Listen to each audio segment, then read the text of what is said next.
martial arts action.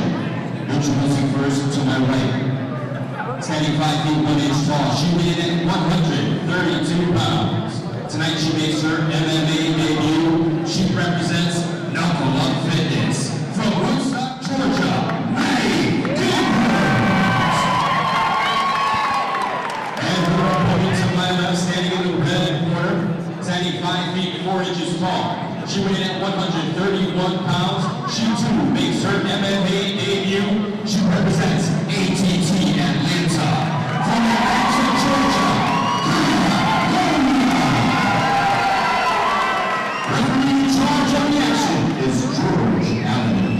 Here we go, fight number 1 on our fight card. We've got Kyla Lola taking on Maddy Gilbert. And on paper, it's striker versus grappler. I mean, you see the Muay Thai shorts, and Maddy Gilbert, I'll tell you right now, she's got a blue belt in Brazilian Jiu-Jitsu. She trains that knuckle up, so it's going to be interesting to see if she tries to get the fight to the mat early. This is Maddy's amateur debut, as is Kyla's. Kyla does have some Thai experience.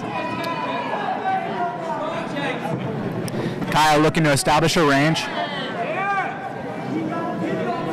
Nice jab there by Kyla. Be very interesting to see when Maddy chooses to close the distance and take this fight to the mat. But she's getting lit up right now. Nice right hand from Kyla lands. Oh, good right hand from Maddy. Big right hand by Maddy. And a kick. These girls are exchanging. These ladies got somewhere to be, Jesse. Again, Kyla fighting out of American Top Team Atlanta. Maddy Gilbert out of Knuckle Up Fitness in Sandy Springs.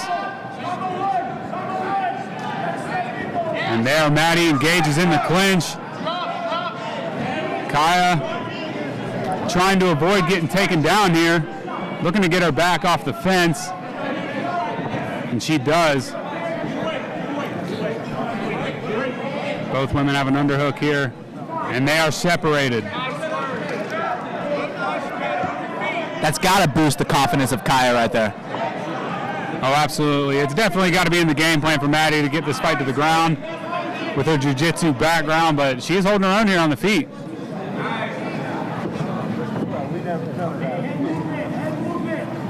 Oh!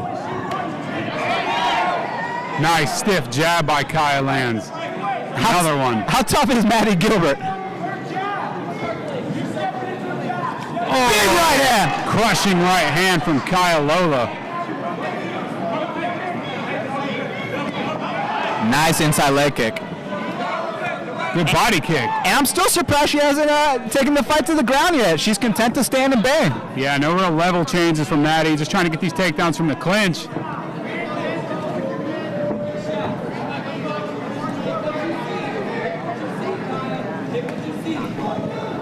Right now, the range of Kyla is giving Maddy a little bit of a difficulty. We've got some blood coming out of the nose of Maddy Gilbert. She's a warrior, though. She's pushing through. Beautiful outside leg kick by Kyla. 15 seconds left here in the first round. Oh! Big right hand by Kyla. I don't think she knows how big that right hand was. There was a level change. Unsuccessful, though, for Maddy. Ooh. Beautiful usage of the jab by Kyla. Good body kick, and that'll do it for round number 1. Maddy Gilbert needs to make some adjustments here, Jesse. Excellent first round from both girls. Kyla really finding her range here early. Yeah, like I said, Kyla does have some Muay Thai experience, so this definitely isn't her first fight, but this is her MMA debut, as is Maddy's. Both girls looking to get their first win. We'll see what kind of advice the corner of Maddy gives her, because they know they got to make adjustments if they want to win this second round and ultimately the fight. Kyla, all smiles in her corner. Maddy seems focused.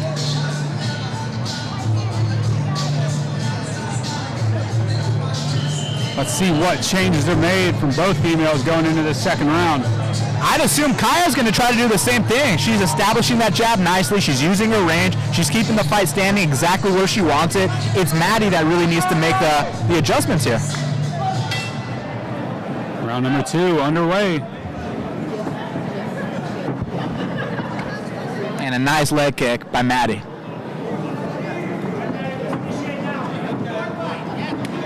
Beautiful.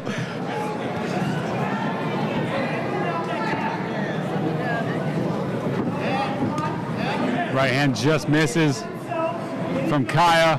Hard leg kick. And Maddy returning.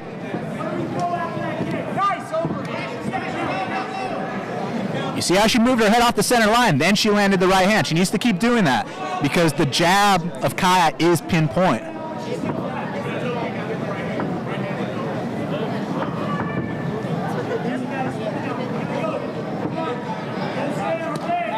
Another nice leg kick by Kyla. Kyla doing a good job. Not moving in one direction. She's going back left and right, left and right. Excellent head movement also. Those leg kicks are adding up. Right hand lands.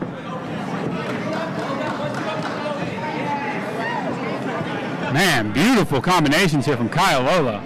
And Maddy follows up with a body kick.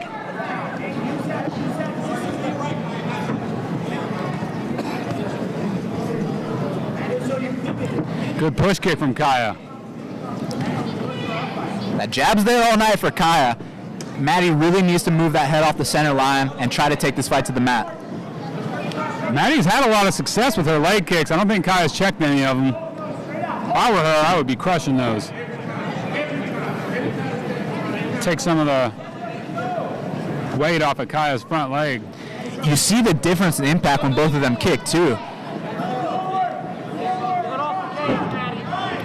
And she tried to close the distance there unsuccessfully. Kind of a sloppy takedown attempt. Easily stuffed by Kyla.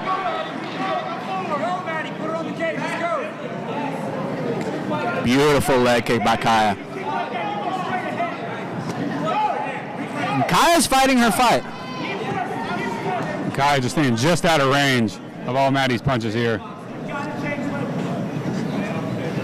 Corner calling for Maddy to change levels. She's not going to win the standing battle. I mean, she could land up, she could catch her with a punch, but if she wants to win this fight, she has to drag it to the mat. And that one was checked. Oh, she went upstairs.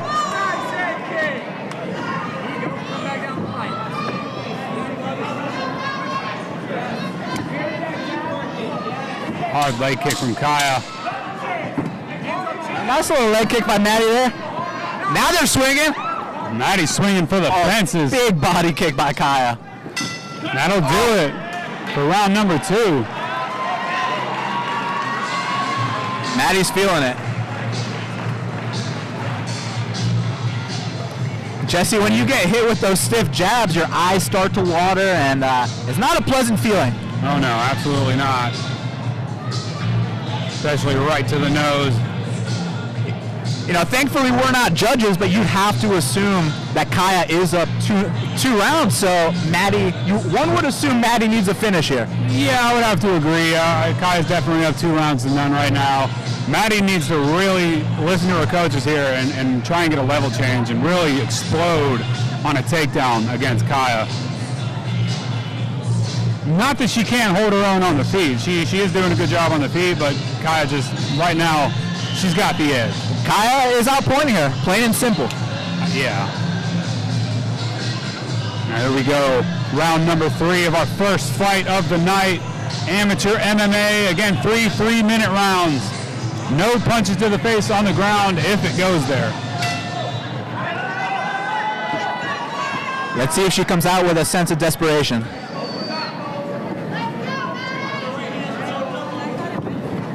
And beautiful footwork from Kyla, getting right out of the way there of Maddy's combinations. There it is. A little change. And Kyla makes her pay for that takedown attempt. Nice body kick by Maddy, though.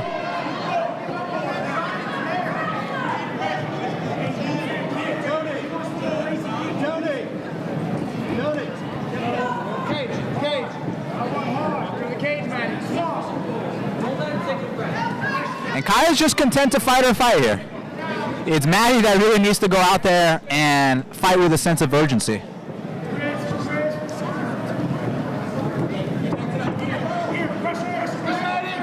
Stiff jab from Kyla. Maddy with the body kick. Oh, beautiful knee. He's hurt. That's it. He is hurt. That's about to be it. And that's a wrap. Kyla, Lola by second round TKO. Wow. And she was pinpoint the entire fight. She looked for her opening for the knee. She found it, and she wins by TKO.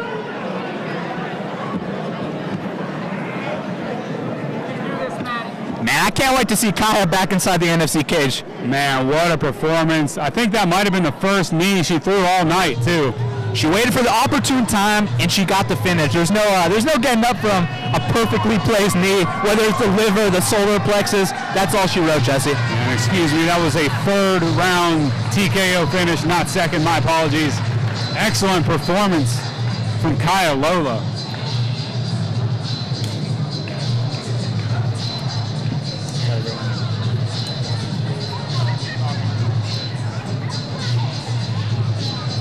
That was a very mature performance by Kyla Lola as she improves to 1-0. A big win for ATT Atlanta under the tutelage of Honju Kao, the Lima brothers. She's training with so many studs over there. Chelsea Brooks, Sergio Ardila, Bijan Johnson, Mario Maraxi. The list goes on. 1 minute and 2 seconds into round number 3. Referee George Allen calls a halt to the action. Your winner by technical knockout, Kyla Lola. And a good show of sportsmanship by the two warriors. Kyla Lola with her first win inside the NFC cage.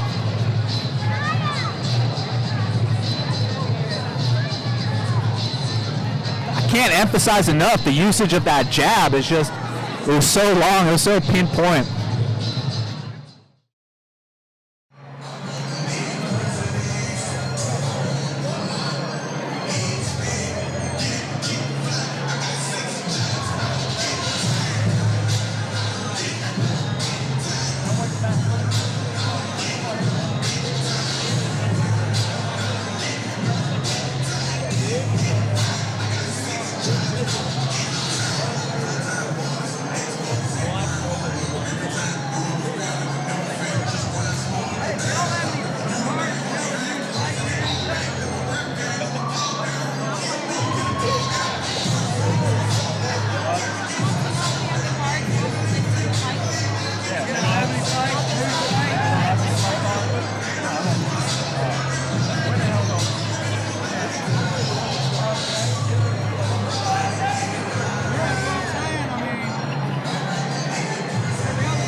Here we go, fight number 2 on our fight card.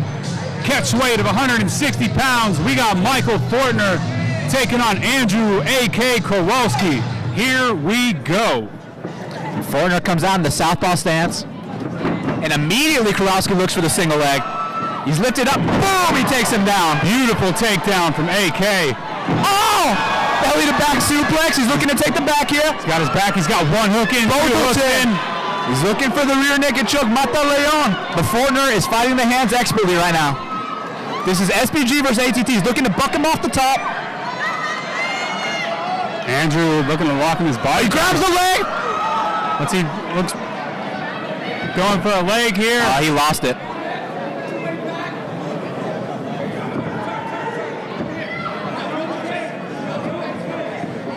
This kid can wrestle. He's chaining those takedowns very nicely. Yeah, he's a very decorated wrestler out of SBG Buford. I believe he's the wrestling coach at that gym. That makes sense. Beautiful knee to the body by Fourtner. He's doing his best. He needs to get a wide base here. He's got one underhook. They're jockeying for position against the fence. Now it's Fourtner who's got Kowalski against the wall. I didn't expect that, Jesse. Ooh, good front kick to the ball. He hurt him. That hurt him. Okay. Oh, big punches from Fourtner. Look for Kowalski to shoot soon. Yeah, that front kick to the body hurt AK. Beautiful leg kick by Fourtner. Right to the component nerve. Oh, right hand from AK lands. He needs to set up that rear uppercut, though.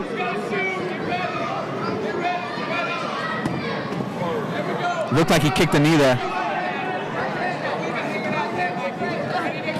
Ooh. Kowalski might be gassed after those early takedown attempts, Jesse.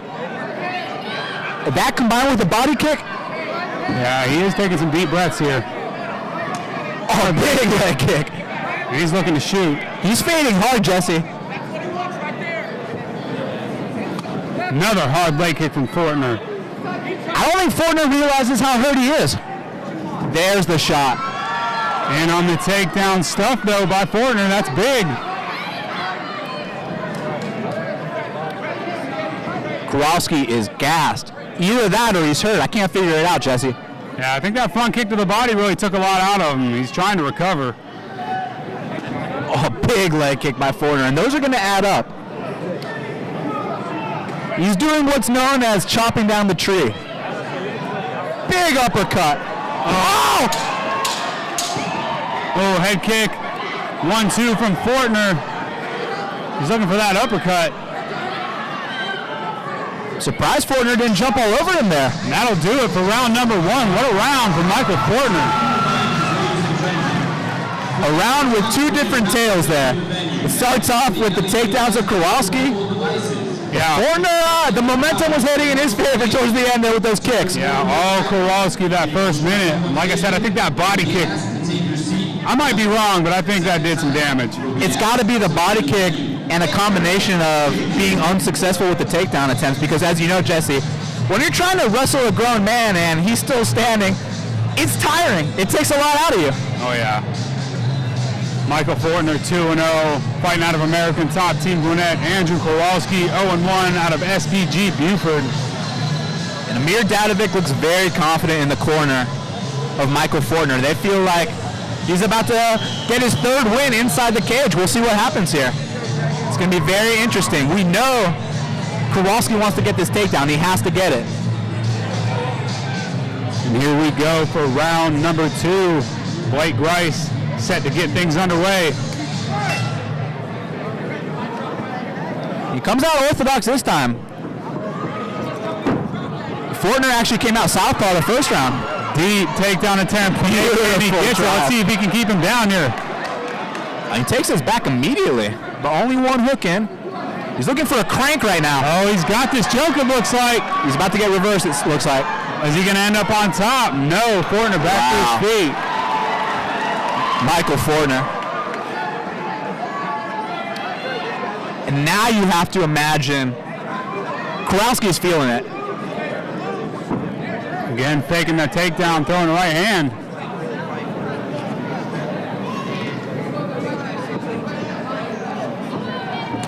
Big leg kick by Fourtner. And another. He can't take too many of those. And another. Oh, man. Oh, he's getting lit up now. Oh, man. And that's it. Wait, Blake Grice didn't stop it. What's going on here, Jesse? Yeah, it looks like... You can't pause in the middle of a fight, right? No. It looks like there was a shot to the groin. He kicked him... Kind of... His leg landed behind, basically. And oh, okay. I didn't see the low blow.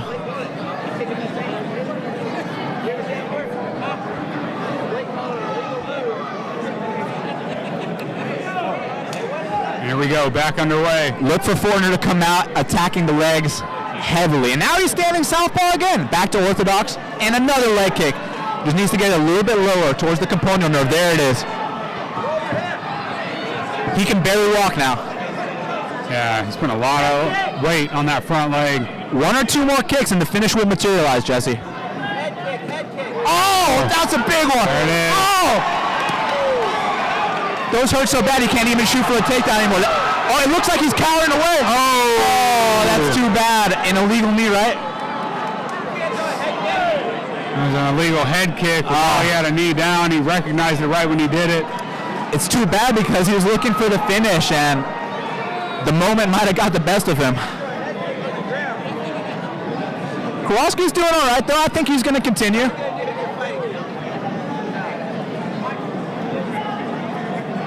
It's really his legs that are hurting, Jesse.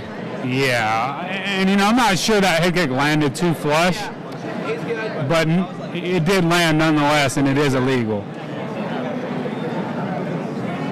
I would assume a warning will suffice, but we'll see what Blake Rice decides.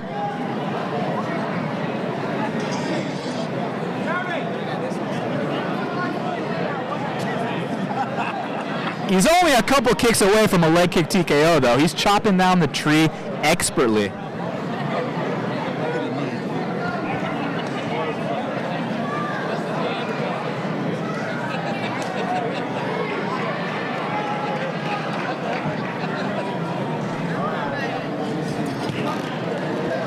Wow, I did not expect that. Blake Rice takes a point for an illegal kick. So all of a sudden, a round that was for sure going to go to Michael Fourtner, we could be looking at a 9-9 round now, Jesse.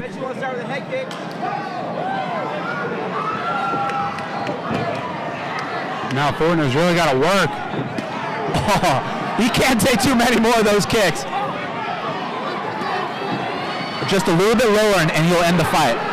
Yeah, his leg is There it is. It's almost over. He's shooting for a low single. It's a desperation shot, but he might get it. And he gets it. Wow. Back up to his feet is Fourtner. Blake Rice struggling to get out of the way there. He was making sure that Fourtner didn't grab the fence.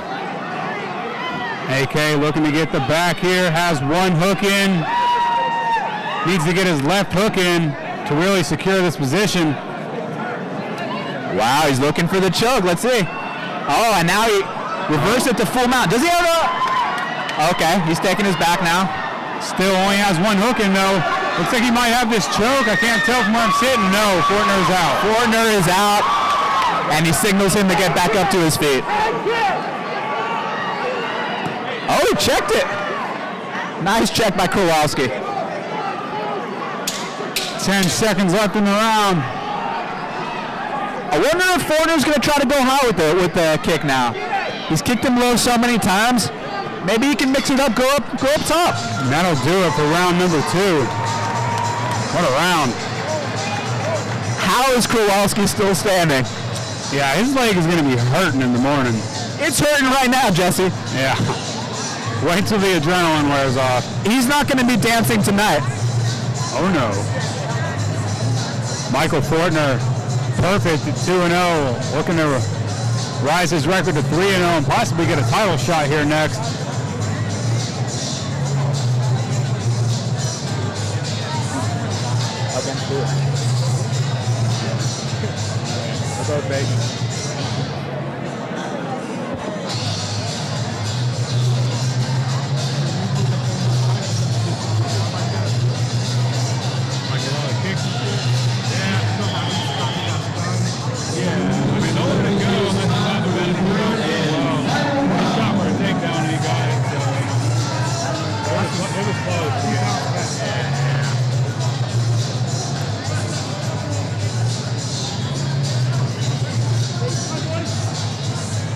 And Fourtner can't coast here with that point deduction.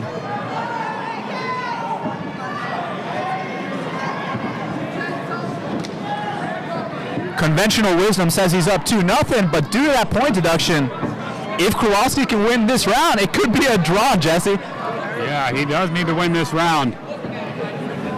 If I'm Kowalski, I'm not standing here at all. I'm shooting right now. He definitely can't afford to take too many leg kicks. And he's found a lot of success on the ground whenever he gets Fourtner down. It's just keeping him there. Man, what's this kid's legs made out of? He just keeps taking these kicks, and he checked that one. He's visibly hurting from those leg kicks still. Well, he's got some tree trunks for legs, so maybe that's what's holding him up. I'm surprised Fourtner's not going up top. Kowalski switching southpaw now. Kowalski's dropping his hands. The head kick's open.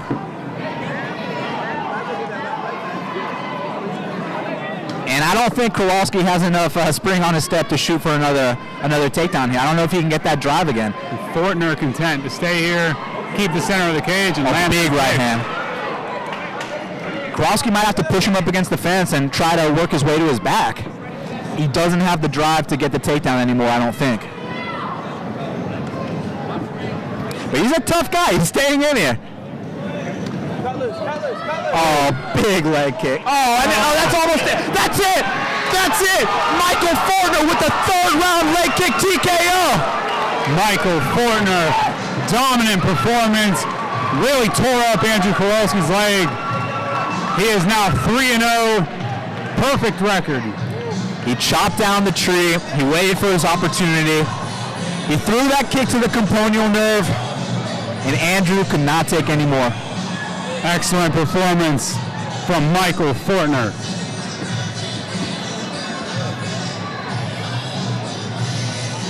He stayed composed when he got taken down. He fought the hands expertly. He reversed the positions. He got back up to his feet.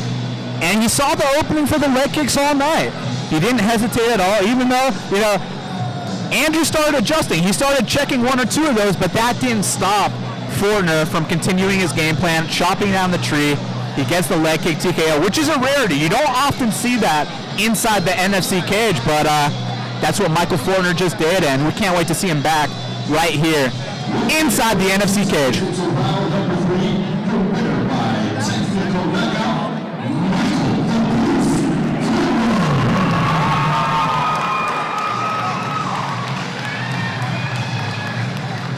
Kowalski's all hard though.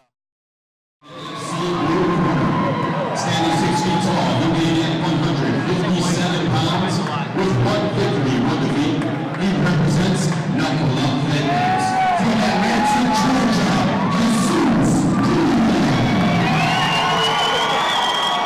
And his opponent fighting out of the red corner. 75 feet 10 inches tall, he weighed in 154 pounds. Tonight he looks for his first victory. He represents Coffee BJJ from Cedartown, Georgia, Antonia Johnson. Referee in charge of the action is George Allen. Here we go, fight number 3 on our fight card. Hey-Suze Diaz versus Antonia Johnson. It's about to go down. And immediately Johnson goes for the takedown, and he gets it. Beautiful. Hey-Suze has a serious jiu-jitsu game off his back. Let's see if he tries to retain his guard here and start attacking. Antonio right into side control.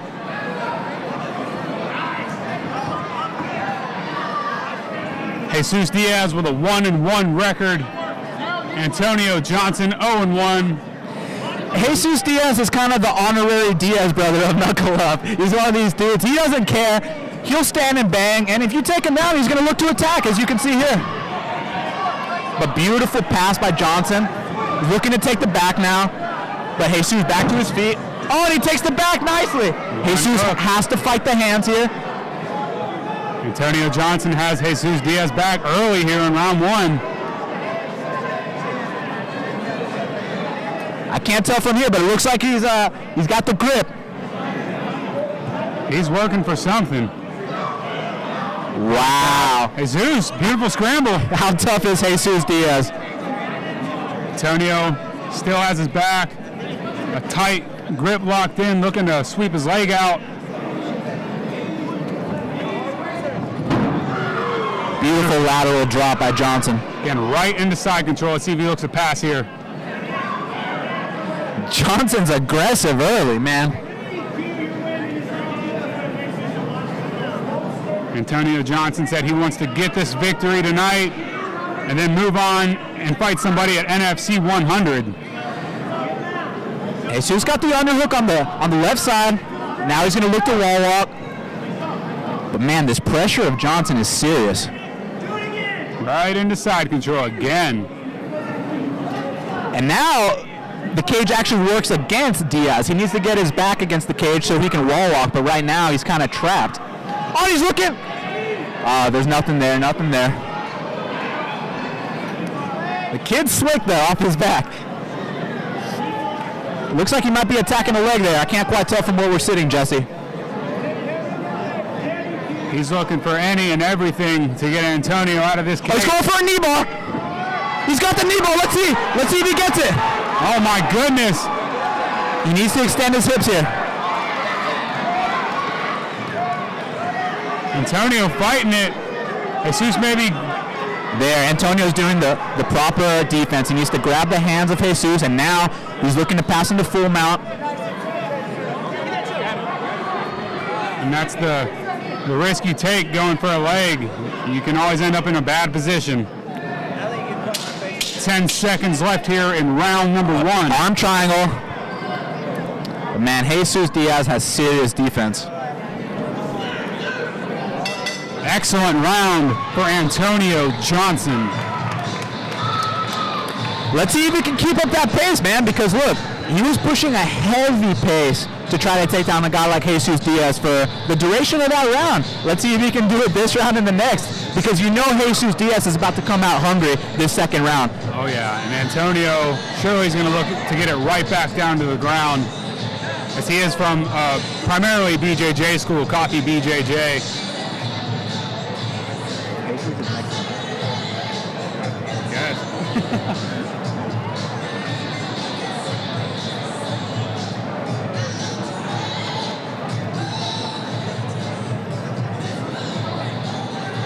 Jesus needs to circle. He needs to keep this standing because we know Antonio's game plan is to drag this to the mat right away. And in Jesus' last fight, his opponent was able to use that strategy to beat him. Now we got to see if Jesus has made the proper adjustments. We'll see what his corner told him, and the round's about to start. Yeah. Here we go. Oh, big right hand! Oh, a nice sprawl by Jesus, but back on his back again. Man. But he's in full guard this time. Jesus can attack off his back, and also he can look to wall walk here. Let's see what he chooses to do. And it looks like he might be looking for a triangle, but right now Antonio's fine. Again, we got three-minute rounds here. Amateur MMA, no punches to the face allowed on the ground until both gentlemen have 3 fights apiece.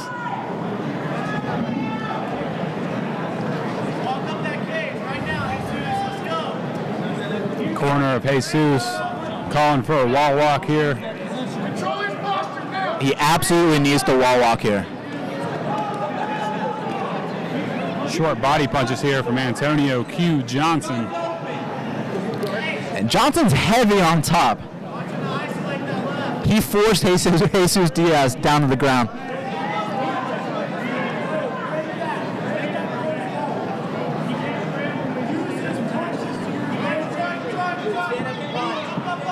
Now Jesus looking for a sweep. Antonio trying to pass. Jesus has one butterfly hook, lets it go, and we are back to full guard. And this is exactly where he doesn't want to be. He's nowhere near the cage. He can't wall walk here. He has to try to sweep or push off the hips and get back up to his feet, but it looks like he's content to play in his guard and try to set something up, but you got to trap the wrist of Johnson. Johnson's doing an expert job here, grinding out the clock, and we'll see what happens. Antonio with good base here on top. Looking for a triangle, but nothing yet. Great posture by Antonio. There it is.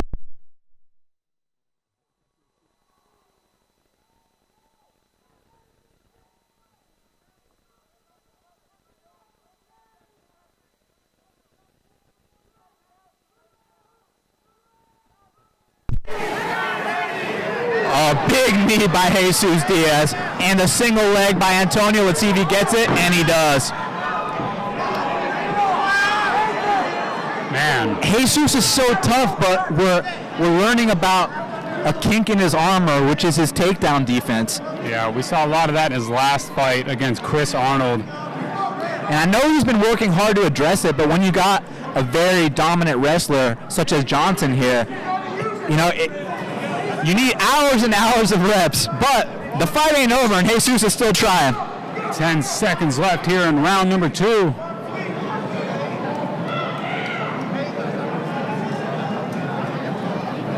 And that's going to do it. It would appear that Jesus Diaz needs a finish here if he wants to win this fight. I'm not a judge, but it would seem that he would be down 2 rounds to nothing. Yeah, he's going to need to pull something big out here in the 3rd round. And he's fully capable. Look, when this kid gets his stand-up going, his punches are long. He kind of reminds me of a hybrid between a Carlos Condit and a Nick Diaz. Nick Diaz in the sense of the punches and bunches, long, straight punches. But Carlos Condit in, he'll front kick your knee. You know, he'll do all kinds of slick techniques. And when you least expect it, he'll mix it up high with a head kick. But he has to keep this fight standing. Antonio's doing what he needs to do to win this fight here and get his first ever win inside the NFC cage. Antonio Johnson obviously is going to look to get this fight right back to the ground. I'm curious to see if he tries to test his standing now that he knows he's got 2 rounds in the bank. The smart thing to do would be to go for the takedowns, but you never know. Here we go, round number 3 set to get underway.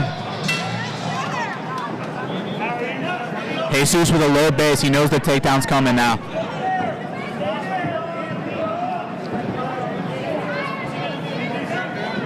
Good jab there from Antonio. Let's see how quickly until Antonio goes for the takedown. Now from Jesus, I'm trying to maintain the cage right here.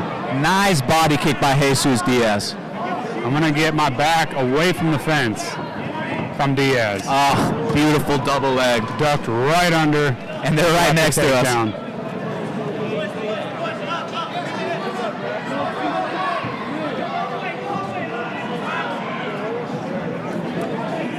And Antonio grinding him out.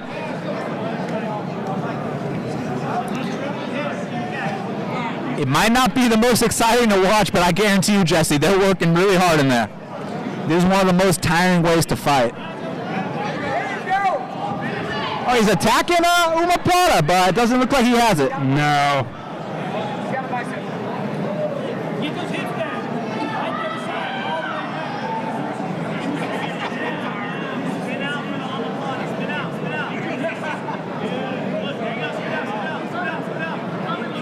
And Jesus' corner is pleading with him to spin out. Antonio staying heavy here on top, trying to avoid the submission attempt from Jesus Diaz. And Antonio's so heavy on top. And he's content to grind out the clock, and rightfully so.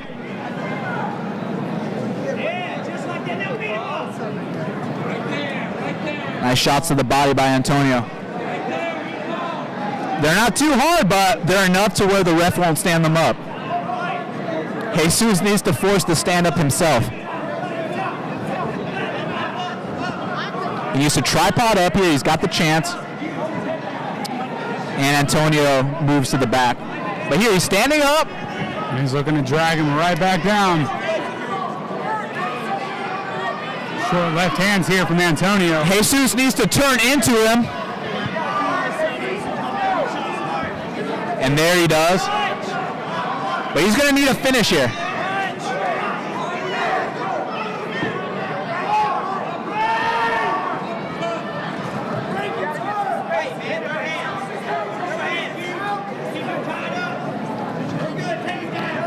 And he's got his hands clasped and a double leg. Again, right here in front of us. Jesus needs to push off the hips. He needs to get back up to his feet. He needs a finish here. Big hammer fist from Antonio.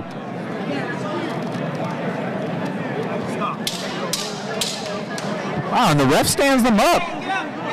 Interesting. A very interesting stand-up. Beautiful knee. And that'll do it. What a fight from Jesus Diaz and Antonio Johnson.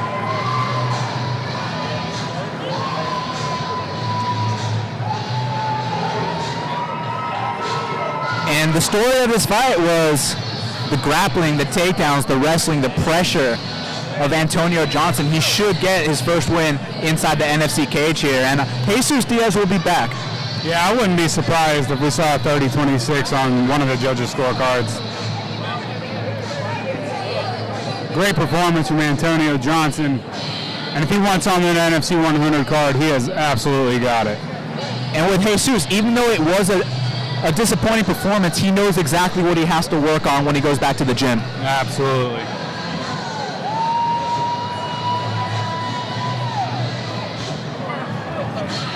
Make no mistake about it.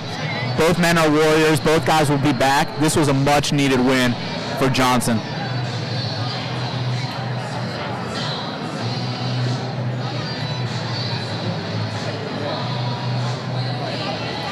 I know Scott Barrett's about to have a word with Jesus.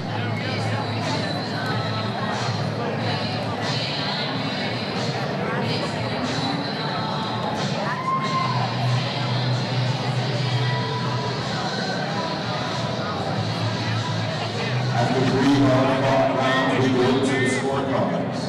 All 3 judges scored identical, 30-27. The winner by unanimous decision, Antonio Johnson.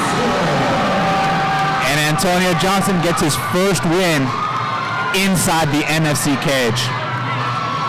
1 in the win column for Kofi BJJ.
Introducing first fighting out of the NFC blue corner.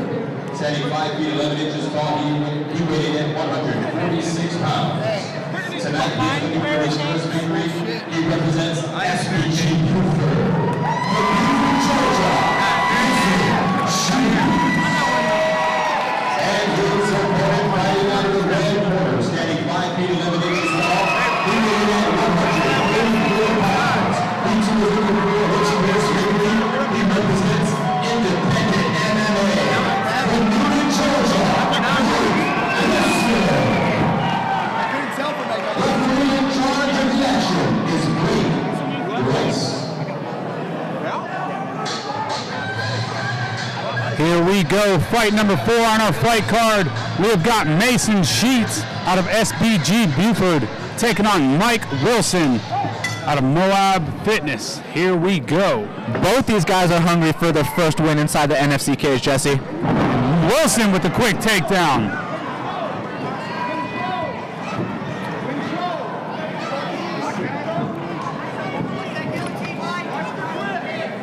Mason Sheets 0-1. His only loss is to Rakim Thorpe, who's actually challenging for a title later at 145 pounds. Now he's looking for the neck. It doesn't look like he has it right now. And Wilson's going for the single here. Dave, you're the man, guy. I don't care what he says about you. He's going for this choke. Wilson defending, though. Doesn't look like it's very tight. Wilson actually looking for a slam here. Let's see if he can get it. Looking for this trip. Almost gets it. And there's the slam. Big takedown from Mike Wilson. Wow. He was trying to set that up the entire time. Control. He's got his back. Wow. Unbelievable. Man, what a slam from Mike Wilson. And he's looking for an early finish here. Mike Wilson making his 145-pound debut. Said the cut to 135 pounds was just a little too much. And he's looking great so far against a tough prospect from SBG Buford. And he was just too big to be fighting those guys like Diego Bautista. I think this is the perfect weight class for him, Jesse. I need 10 more beers. I'll give you your fake ID.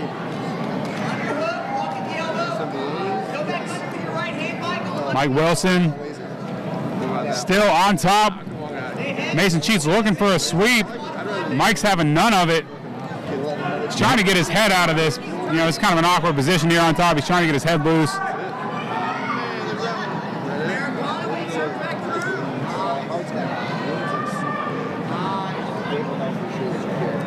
Mike Wilson hanging on to Mason here. Wilson can't quite get the full mount. Oh, and he has it actually. Yeah, he's in full mount. He's got the grapevine in. Looking to possibly get a head-on choke.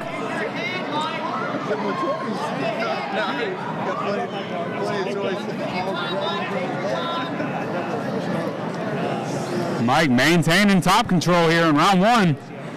Sheets is defending himself very well here. Oh, and there's the arm triangle. Let's see if he passes to the other side. He needs to take his left foot, press on the right thigh of Mason Sheets, try to step over to the right side.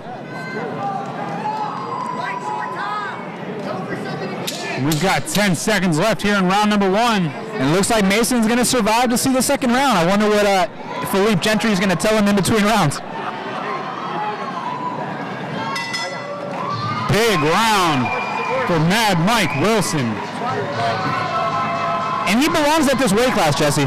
Yeah, he looks great so far at 145 pounds. You could tell he looked Ethiopian almost at 135 pounds. To this day, I still don't know how he made 135 pounds. Orthopedic surgeon. He has been at nearly every fight in Georgia, donating his time to the Georgia MMA and boxing community and helping the fighters get back into working order. If you can break it, he can fix it. He's Dr. Jeff Trough. Check him out at jefftroughmd.com.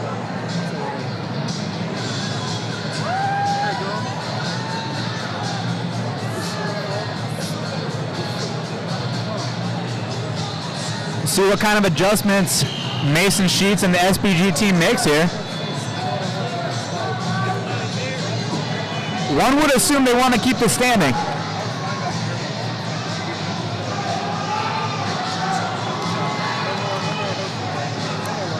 And here we go, round number two. A swing and a miss. And now Mason with the takedown. You see how he used his momentum against him and put him down on the ground. Now let's see what Mason Sheets has on top. And this is the area where Mike Wilson had issues in the past, is when people took him down. Let's see if he looks to wall walk, get back up to his feet, maybe attack off his back, because right now Mason Sheets is in the top position. He's heavy on top. And let's see if he tries to unload with some shots here. Again, amateur MMA, no punches to the face will be allowed on the ground in this fight until both guys have 3 fights apiece. Mike attacking a triangle. Mason recognizes it. Mason stacking him expertly.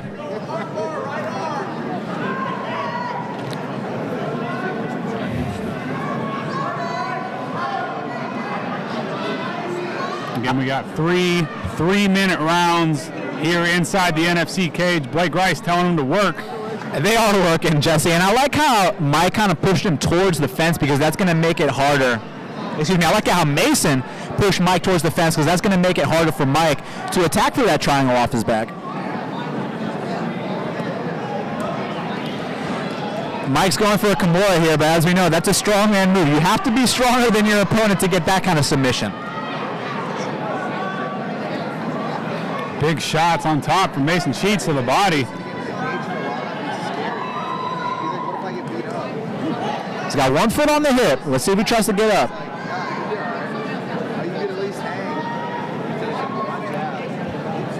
Mike Wilson dominated that first round in the grappling department, and now Mason Sheets dominating here in round number 2. He's got a very high guard here, though. Is he going for a go-go? I can't tell from where we're sitting. I love it.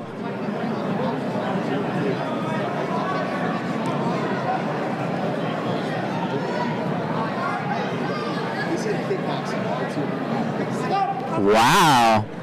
Very surprising stand-up by Blake Rice. They were working, Jesse. Yeah. Oh, big shots again. Now they're clinched up. What's going to happen? Wilson looking for the outside trip. Wilson wants this on the map, but he wants to be on top, and now he's on top. Oh, Mason with the mistake. Going for that lateral throw, ends up on his back. And this could cost him the round. He was up until then.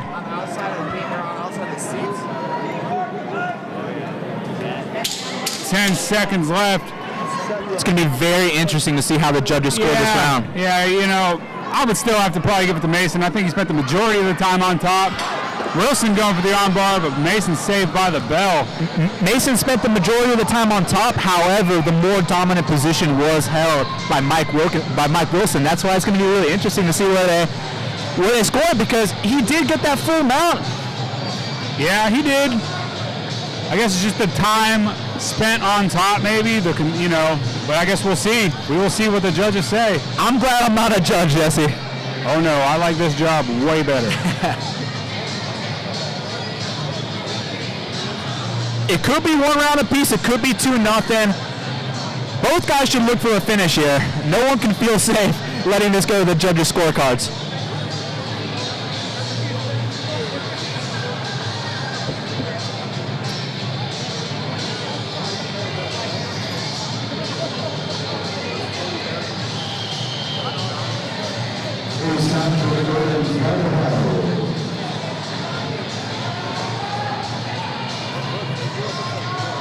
Final round. Let's see who wants it more, Jesse.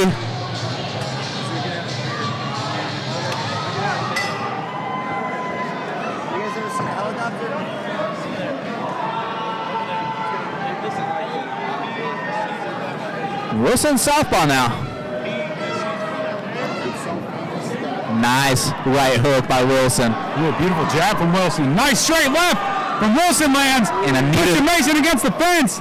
And she's landing a very nice knee to the body there. Mike shooting hard for this takedown. He's got the hands clasped. I think he's going to get it. He does. Beautiful takedown from Mike Wilson. Huge takedown. This is a close fight, Daniel.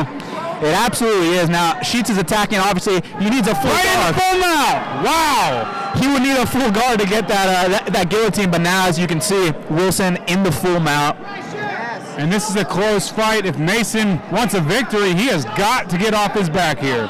Not only does he have to get off his back, he needs to finish the fight.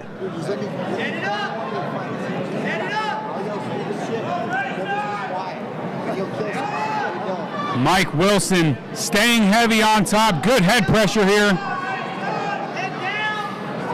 Wilson wants this so bad, you can just tell. He's upset about how his last 2 fights went down. They were both split decisions. And he's been training like a madman for this fight. If you don't follow him on Facebook, this guy lives in the gym. He feels like he got the short end of the stick. He wants to right the wrong. He wants to show that he belongs in the NFC featherweight division. And he's attacking this submission. He's looking for a Kimura here. This time he's on top. Earlier he was attacking from the bottom. He's going to want to get his right leg out, though, go to side control to really get a better look at this submission. Oh, it was actually an Americana. Okay, couldn't quite tell from where we were sitting. Let's see if Mason Sheets tries to wall walk here. He does. Oh, wow. Wilson on top. Doesn't have any hooks in, though. Mason needs to roll here. What? Mason's going to get on top here. And Mike Wilson made a big mistake there, not getting those hooks in. And now Mason is on top. Mason needs to land some shots to the body, though. He needs to get some points back on the judges' scorecards.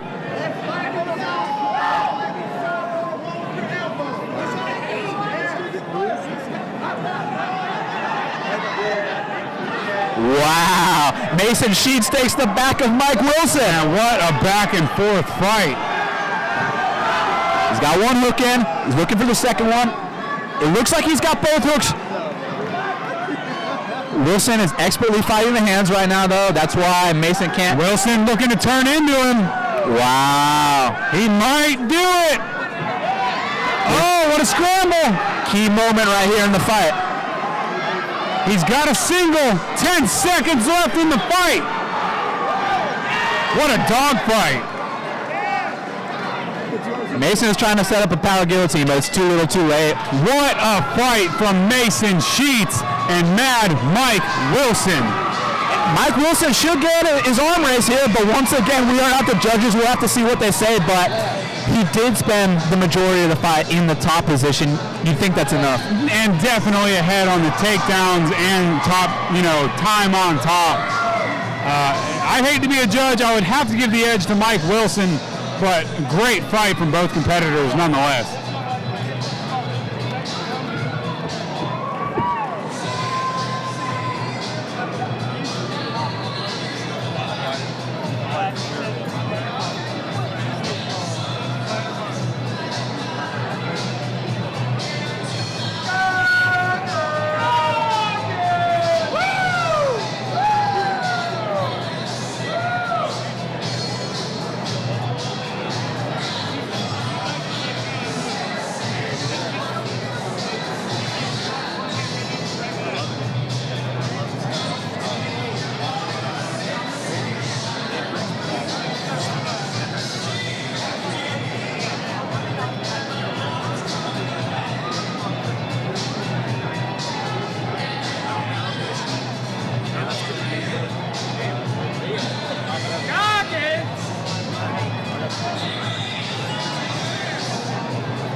Judges score identical. Your winner by unanimous decision, Mike Wilson.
Here we go, fight number 5 on our fight card. We've got Nathaniel Tumbling taking on Mario Vila. This is going to be a good one. Nathaniel Tumbling impressed a lot of people in his debut. Yeah, huge upset over Josh Mayer. Both these guys explosive.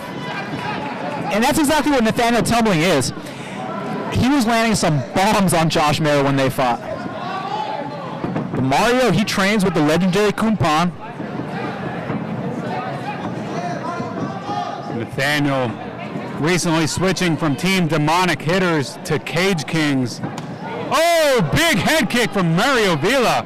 Oh, front kick to the face. Wow. This is great. And a big takedown from Vila. Man, what an exchange. Let's see if Tumbling's made some improvements off his back. This was the X factor.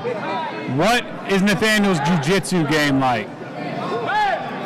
Last time he found a way to get back up to his feet and tee off, so we'll have to see what kind of ground game Mario has here, because looks like he's pretty heavy on top, and Nathaniel's not trying to push off the hips, trying to retain his guard. It looks like he's content to be flat on his back. Mario on top, in half guard.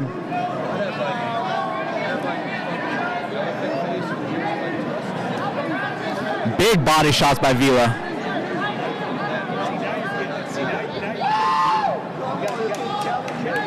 Now I'll be curious to see if Mario's going to look to pass, try to get a full mount, or if he's content to stay here in half guard and just land big shots to the body. And it looks like now he's looking for the pass. He abandons it. You know, the cage might be in the way, Jesse. Pass to the side. There it is. Beautiful pass to side control by Villa.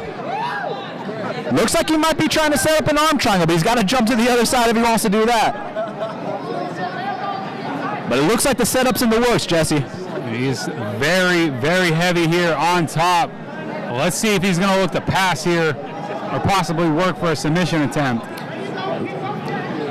A nice stiff arm by Nathaniel to avoid the arm triangle attempt.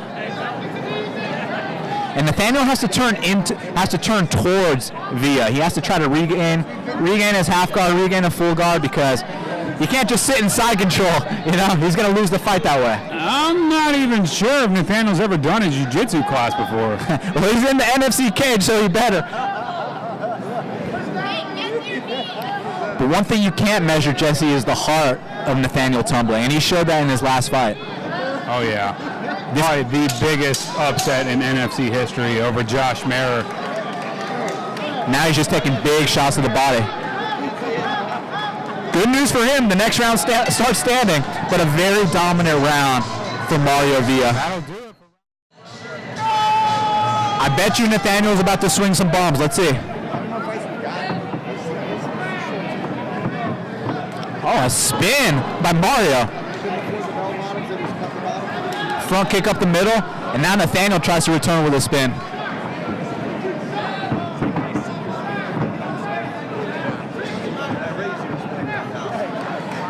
Beautiful jab by Mario. Nathaniel needs to explode. He needs punches and bunches here. He's got to close that distance.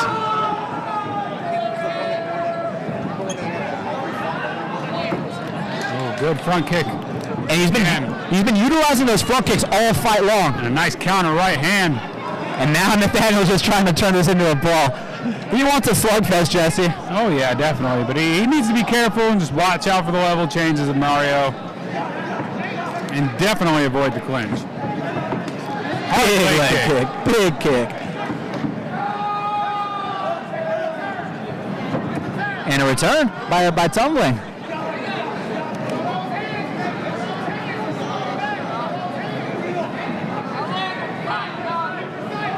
Nice right hand. And we are clinched up and separated, just like that.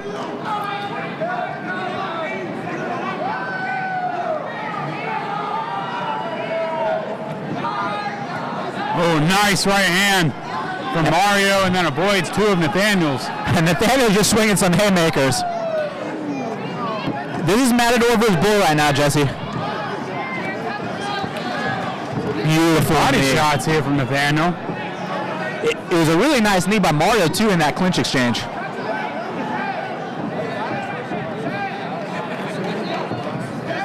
Nathaniel getting a little bit frustrated with the disciplined performance by Mario.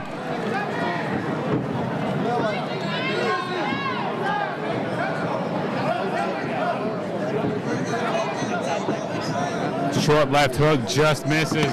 Big leg kick. Wow.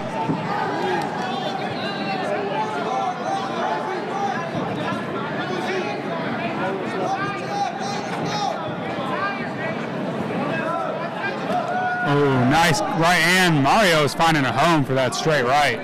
Every time Nathaniel tries to close the distance, Mario's timing him. But make no mistake about it, Nathaniel can crack. Mario's got to be careful here. And two big leg kicks in a row by Mario Villa.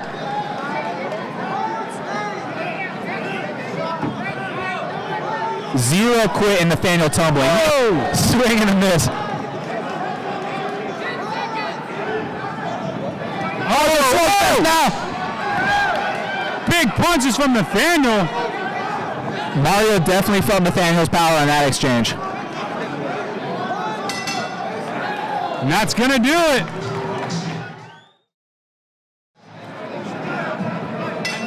And here we go. Look how he's throwing that lead hand out to measure the distance. Oh, big knee.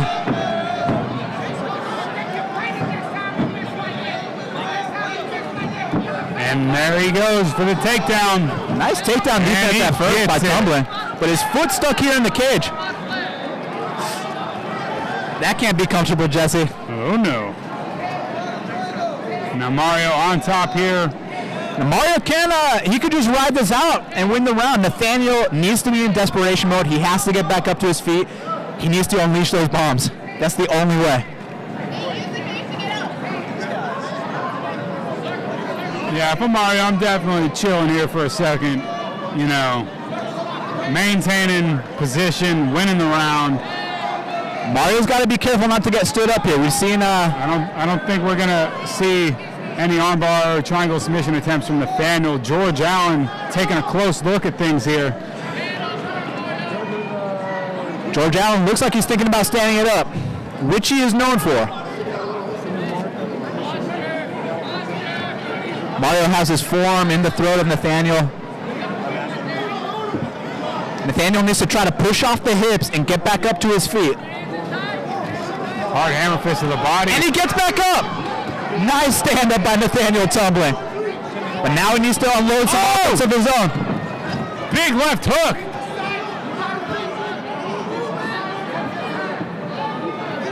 There's absolutely zero quit in Nathaniel tumbling. Hey, that was nice jab there.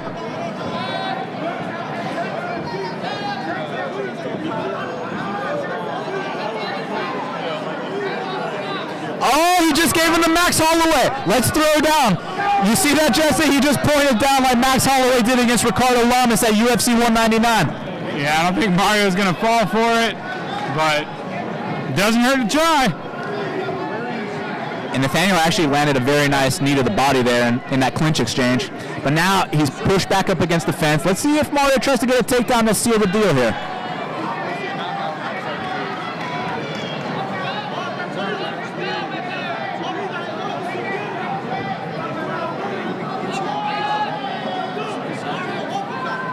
And he gets the takedown. Wow. Beautiful.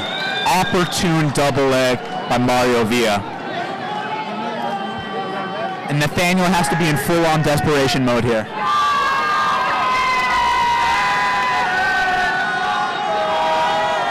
This is going to do it, Jesse. Yeah, this definitely is going to solidify the round and the fight for Mario Villa. Such a disciplined performance by Mario Villa. Oh, yeah. And the heart of Nathaniel tumbling, that's something you can't measure on paper. I cannot wait to see both these warriors back inside the NFC cage.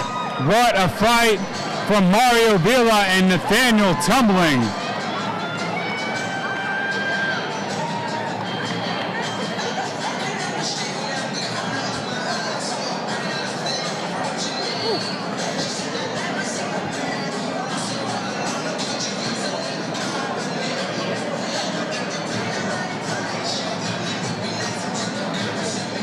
Mario Villa should move to 1-1 in his MMA career.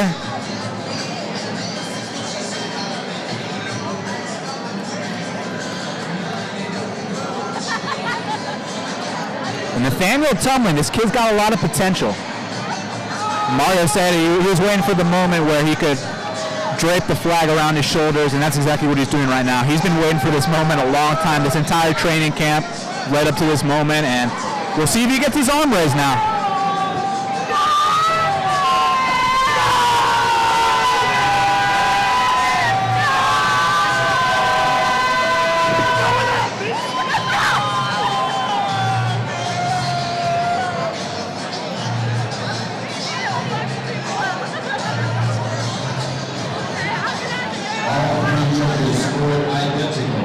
30-27, Gilbert by unanimous decision.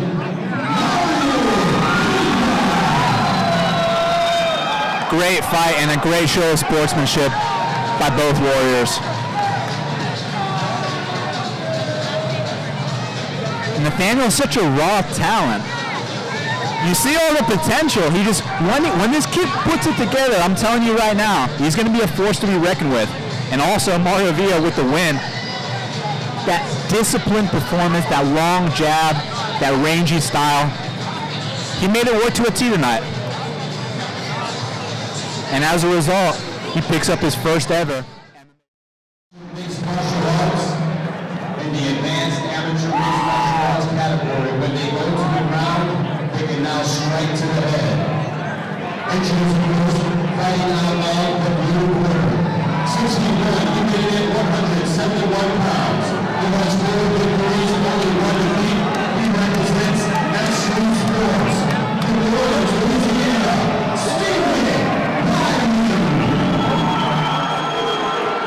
And here's an opponent fighting out of the red corner. 64 inches tall, he weighed at 172 pounds.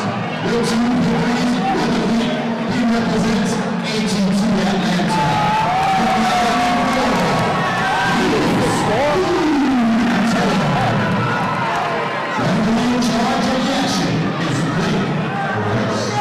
Here we go. A lot of trash talk for this fight. Big grudge match. The score is about to get settled. There ain't no running, no hiding now.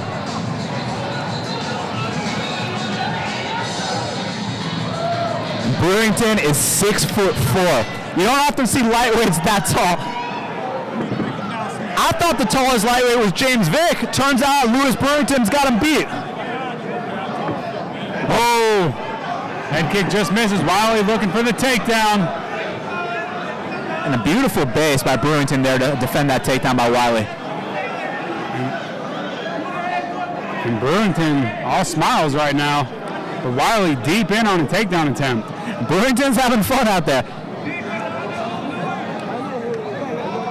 These two have been talking a lot in the lead up to this fight. There was a serious war of words, Jesse. Oh yeah.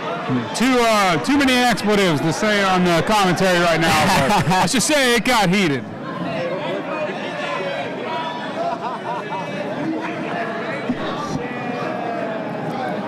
Wiley. And you notice how Brewington, he's not swimming for the unders because he's got such a nice base and such good balance. And right when I say that, he gets taken down. Big takedown right inside control by Wiley. Wiley on top now. Inside control on top. A classic X3 Sports versus American Top Team matchup. You know Nathan Williams in the corner, the NFC champion. He's going crazy here. They were expecting a big slam to side control. Now let's see if Wiley can look for a finish, which he talked about before the fight.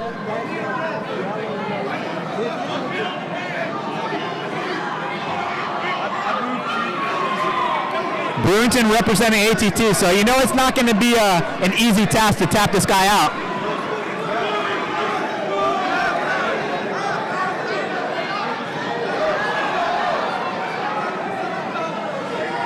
Wiley on top, staying heavy, looking to pass here to full mount. He could get the mount.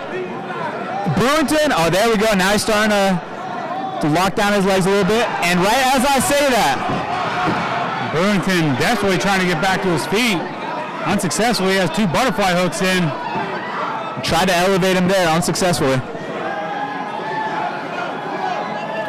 And Brewington's still smiling. He's having fun out there off his back. He feels like he's in no danger at all. And right as I say that, he's attacking for a triangle here, it looks like. He certainly is. Those long limbs, they're perfect for those kind of attacks. But now, Wiley expertly put him up against the fence. He's stacking him. So now Brewington can't attack with the submissions. What Brewington needs to do, he needs to push off the hips, either push him and try to get up or wall walk. He's not going to... And as I said that, he's armbar. Now a triangle. The short time. Nice. Oh, he's got the position locked in. Wow, this is about to be saved by the bell. Oh, man. Wow. Oh, and they're still talking to each other. Man. And here we go for round 2. This is going to be good. And they're talking to each other.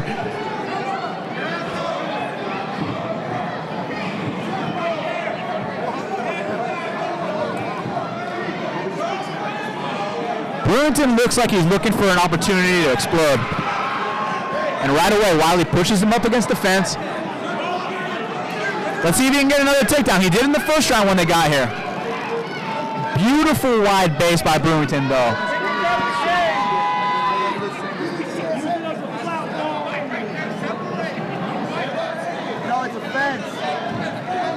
Wiley relentless on this takedown attempt.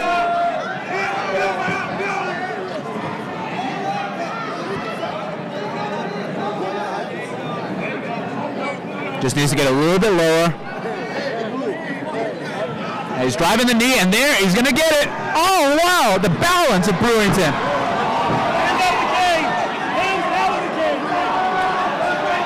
He's taking the back. He's only got one hook in, though. And Brewington's still smiling. Brewington doesn't have a care in the world, Jesse. And they're talking to each other. He just said, "Get off me, man." Wiley said, "Your mama." Wow. Get off me, man. He's saying, "Get off me, man." Let's fight. He said, "Let's fight." And right as he says that, Wiley gets the takedown. Big takedown for Wiley. I like it. Big knee to the body. I mean, this is mixed martial arts, you know what I mean? It's grappling, punches, it's everything. It's not just standing up. You better be able to stuff takedowns in MMA. Yeah, and if you're fighting Stephen Wiley, Oh, he's teeing off here. big shots.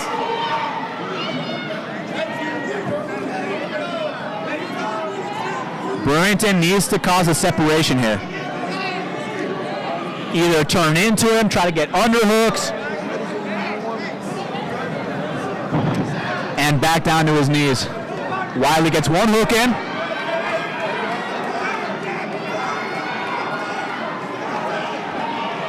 Now he's landing some shots. Bad position for Brewington here. He needs to turn into Wiley, once again, start all over, try to get a half guard, turn it into a full guard. But now Wiley, oh, there we go. He almost took his back. 10 seconds left in round number 2. And Wiley ends the round on top again. I wonder if they're going to exchange some moves right here. Blake Rice better get right on it. And he does. And they get right into each other's faces. As Number 3 set to get underway. and Wiley's all business.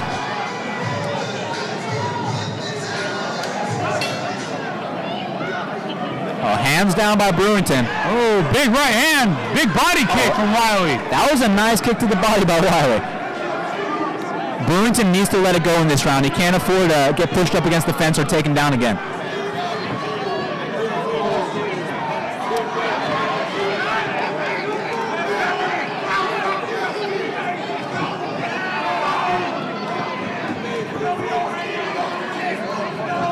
Luis now keeping the center of the cage. This is what he needs to do.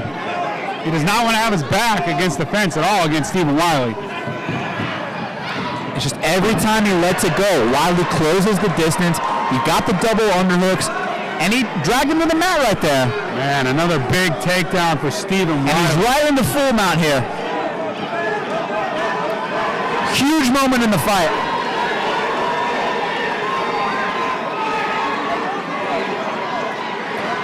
Big punches by Wiley. Full mount. The fence is actually helping Brewington there, because if he was in the center of the octagon, Wiley would be teeing off right now. After the fight, lock the door.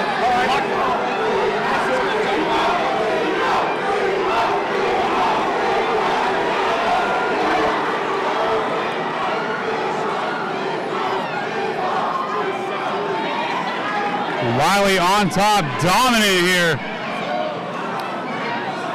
And he can just keep the position here and ride out the clock because the ref shouldn't stand him up from full mount. I'll tell you that, Jesse.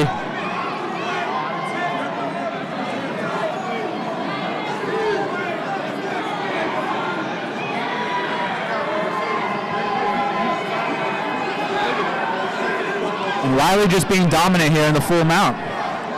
Once again, the fence is the reason that he's not able to posture up and get those big shots off.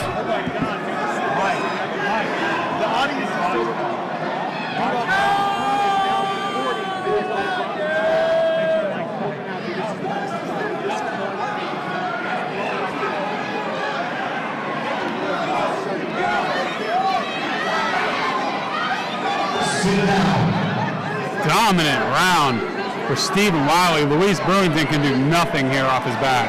Wiley making a statement here.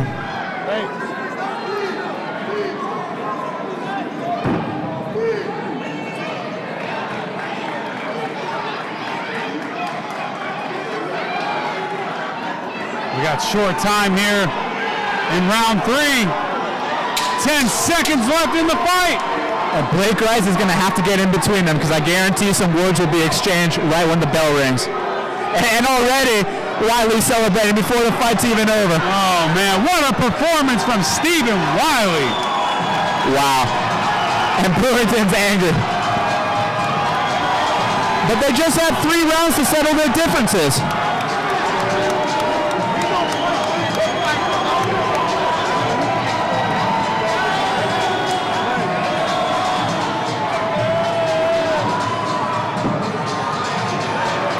Wiley didn't let the grudge match affect him.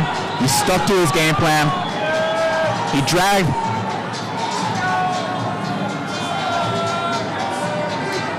Brewington to the mat.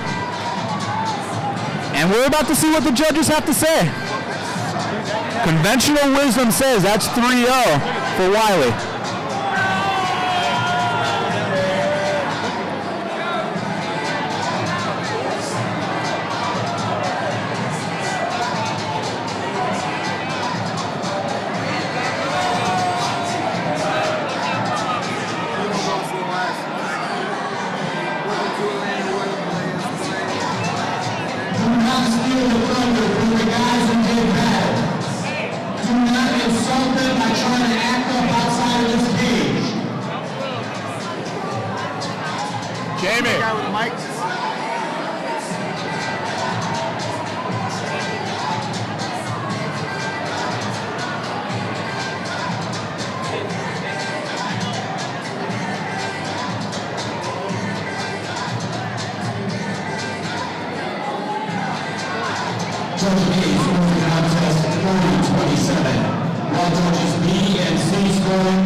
Wiley with the unanimous decision. Let's see if they shake hands.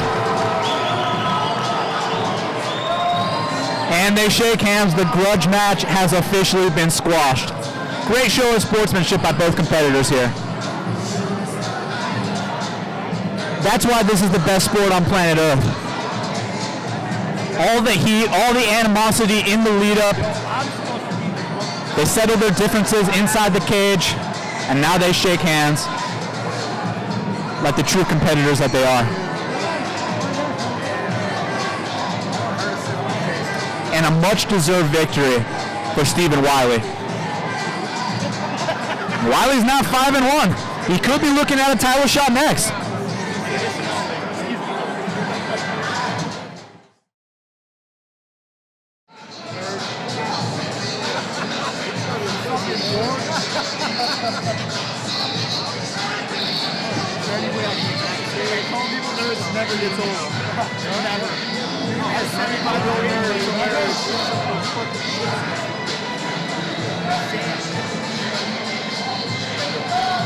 It's gonna be good.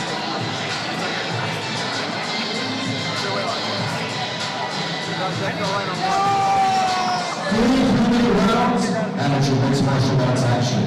Introducing first fighting out of the blue corner. 75 inches tall, weighing 140 pounds. Tonight she makes her MMA debut. She represents Iron. From Baltimore, Maryland, Sierra Camphor. And the right on the red corner. 75 feet 4 inches long. She weighed in at a ready 146 pounds. With one victory, no defeats, she represents ATT Atlanta. From Atlanta, GA, Chelsea Brooks. Referee in charge of the action is George Allen. Here we go. Fight number 7 on our fight card.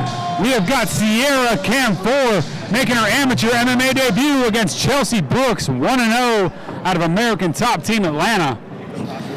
Chelsea Brooks has Honju Gao, EBI competitor Sergio Ardilla, and UFC strawweight Tisha Torres in her corner.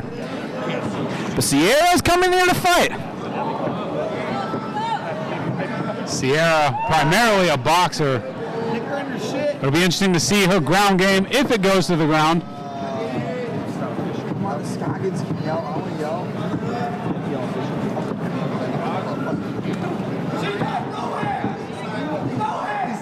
Oh, clean right hook from Sierra lands. Wow, man, that was clean. Be curious to see if Chelsea wants to close the distance and drag this to the mat, use that Honju Gao Brazilian Jiu-Jitsu. Good side kick there from Sierra. And a leg kick. Beautiful side kick again. She trips. Chelsea's now going to look to get the clinch and possibly get this takedown. This is where Chelsea wants to be.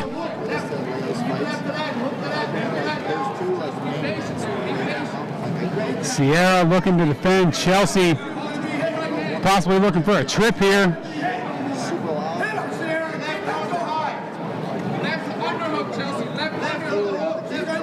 Look how Chelsea's driving that left knee. Oh, yeah. It's putting a lot of pressure on Sierra. She can't swim for an underhook. She doesn't have a wide base.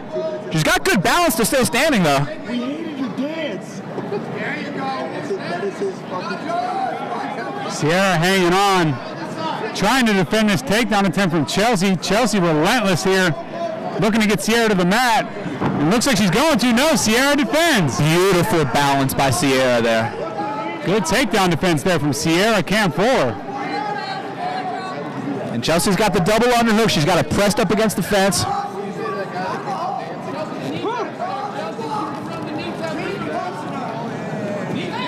Chelsea again looking for that takedown. Looks like she might get it here. Let's see. She's going to go for this outside trip. Great balance by Sierra. She's working her way to the back. Let's see if she gets it. Oh, nice left hand there in the clinch from Sierra. And Sierra making her work for everything. Oh, Sierra trying to turn the tables there. Chelsea relentless with this clinch attack. Chelsea's so strong the way she pushes her up against the fence.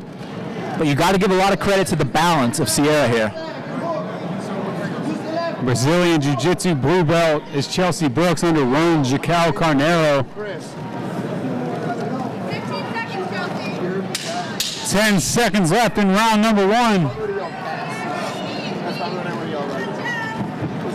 Sierra with the takedown. And a judo throw by Sierra. She might have stole the round with that, Jesse. Yeah, it was a close round. In a round where not much action happened, even though Chelsea was pushing her up. And here we go, round number 2 set to get underway.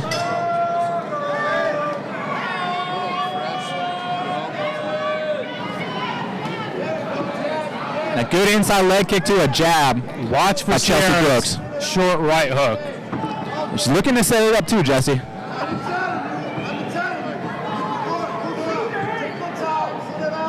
And she's a winner in there too. You know, you see her move her hip back on that kick.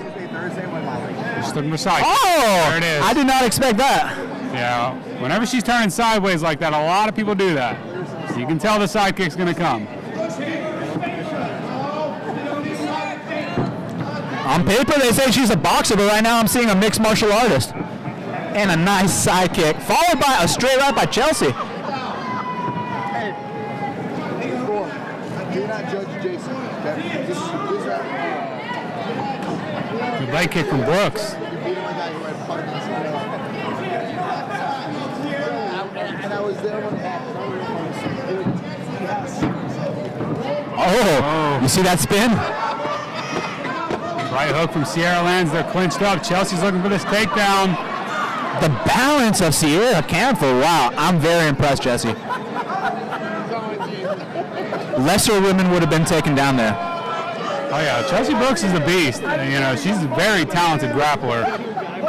They sing the praises for her at ATT, so the fact that she wasn't able to get that takedown says a lot about the kind of fighter that Sierra Camphor is. But Chelsea Brooks, she still has her pinned up against the fence. I mean, that's dominant, so I'm really curious what the judges are thinking.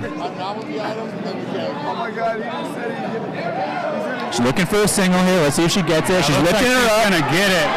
Big takedown for Chelsea Brooks right into side control. And that was all strength too, Jesse. Yeah, that was a big takedown. She lifted her up from that single leg and dumped her.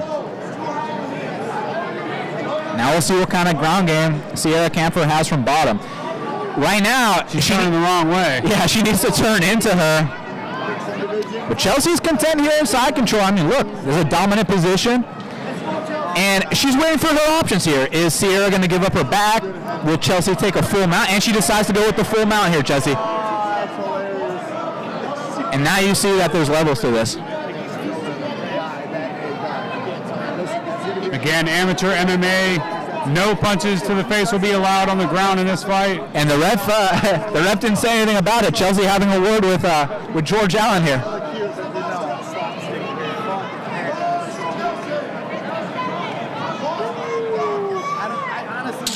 And zero attempt to push off the hips and retain a half guard.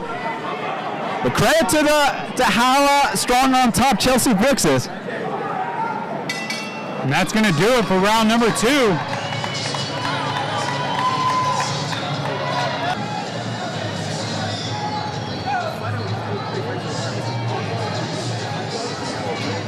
And here we go. Round number 3 underway.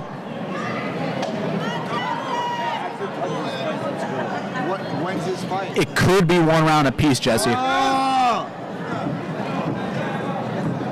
That's me trying to tell you that I don't want to win for that. This party sucks. Good push. Oh! She ate the front kick and then she landed a right hand of her own. And now they're back up against the fence. We'll see if Chelsea can drag this one to the mat again. She's got the single leg. Sierra grabbing Chelsea's neck here. She's squeezing. Chelsea looks like she's fine here, though. She's looking to get her hands together. She's got them together. It's a tight grip, but it's a crank. It's not a choke right now.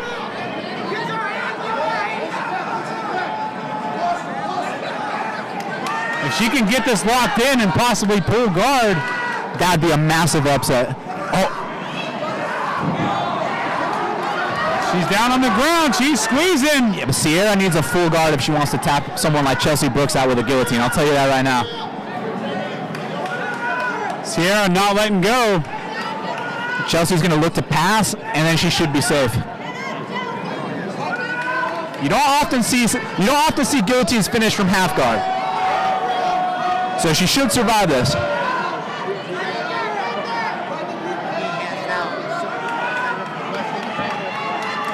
If Sierra could get a full guard, she could finish this, but Chelsea's out. Sierra lets it go.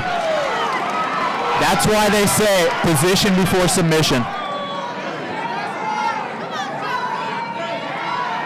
Now Chelsea Brooks on top here. This is big for her in this 3rd round. This is massive. She can just stay here, grind out the clock, and take home a decision because, look, the 1st round could have gone either way.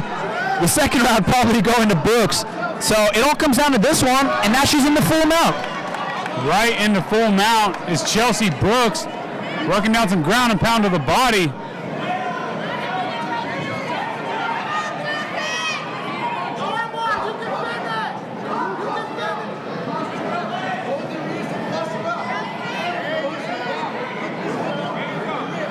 Looks like she might be trying to set up an arm triangle, softening her up with strikes first. I don't see Sierra getting out of this. Well, she's not attempting to push off the hips. She's accepting the position. And there she tries to buck. But she needs to shrimp and once again retain a half guard. get a full guard. Right here, she's Chelsea getting looking dominant. on more. This could be it, Jesse. 10 seconds up. Chelsea Brooks looking for the finish. Sierra hanging on. And that's going to do it. What a fight from Sierra Camphor and Chelsea Brooks. Wow. You'd have to think that Chelsea Brooks pulled it off there in the last round. After 4 rounds, we go to the scorecard. That's not even muscle. Judges A and B score the contest 30-27. Judge C scores it 29-28. Your winner by unanimous decision, Chelsea.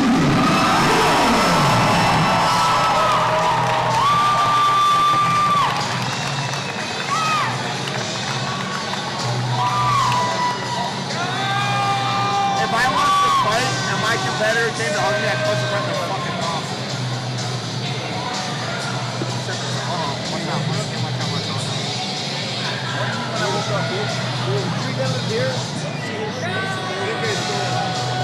Watch out. Standing in the corner are 2 UFC fighters, Gala and Antonia t-shirt.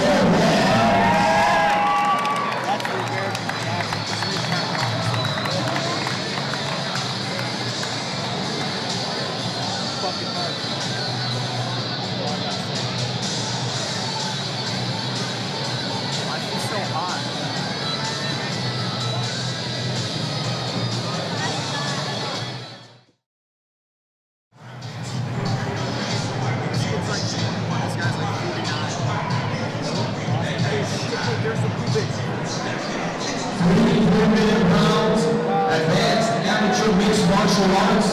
This is the title fight for the vacant Georgia NFC Amateur Featherweight Championship. Introducing first, fighting out of the blue corner, 75 feet 6 inches tall, weighing at 146 pounds.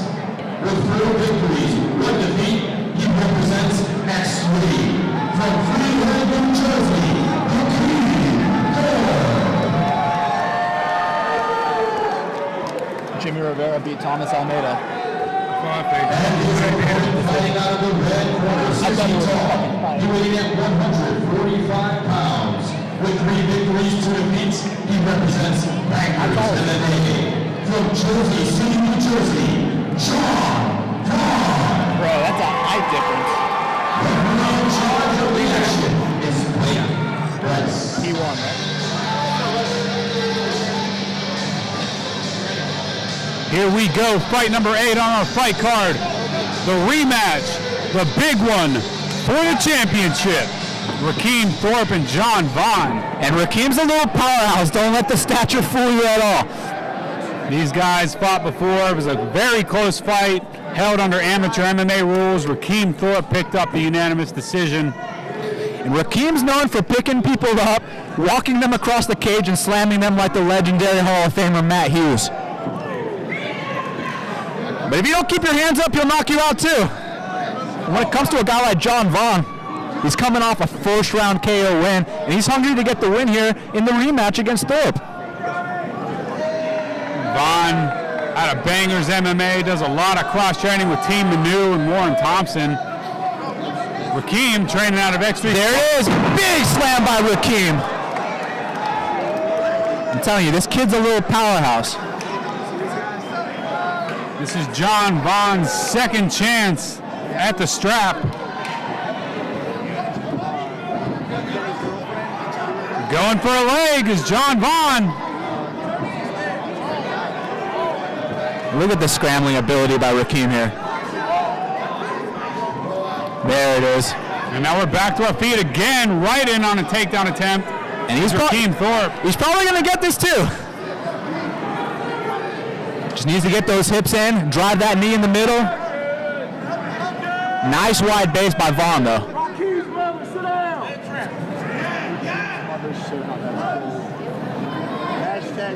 Rakim, great pressure here against John Vaughn. And a big knee by Rakim and a return by Vaughn. There he is, looking for a single leg now. And Vaughn looking for a Kimura here. But Rakim's on top in half guard. And he's so heavy on top, Jesse. Vaughn looking at, he wants to set up a Kimura, but as you know, Marcelo Garcia said, that's a strongman move, and we know Rakim's a strong guy in there. Rakim. Vaughn with a beautiful use of the underhook, and now he's on top. Wow, beautiful get up to a reversal by John Vaughn. Now he's in the top position. We're going to have to see how Rakim works off his back. John Vaughn on top here. We got about 30 seconds. Hard punch from Vaughn. He takes the back. Both hooks in. He's got this choke. Rakim fighting the hands right now. Rakim grimacing. 10 seconds left. Moment of truth right here. Oh, it's in. It's in. He taps, and that's it. John Vaughn is the new NFC Southeastern Featherweight Champion. Just like that. Unbelievable. Wow. He waited for his opportunity. He got the underhook. He got on top. He took the back. Got the Mataleo rear naked choke. And he finished Rakim Thorpe. Unbelievable victory. Beautiful performance from John Vaughn.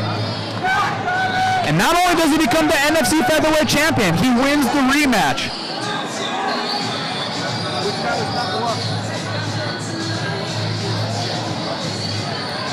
And don't be surprised if we see a trilogy down the line between these two.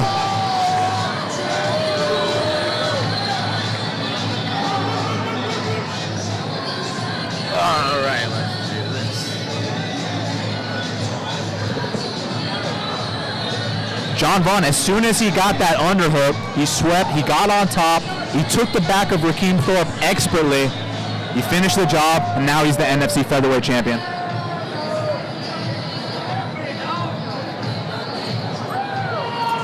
One does not simply submit Rakim Thorpe.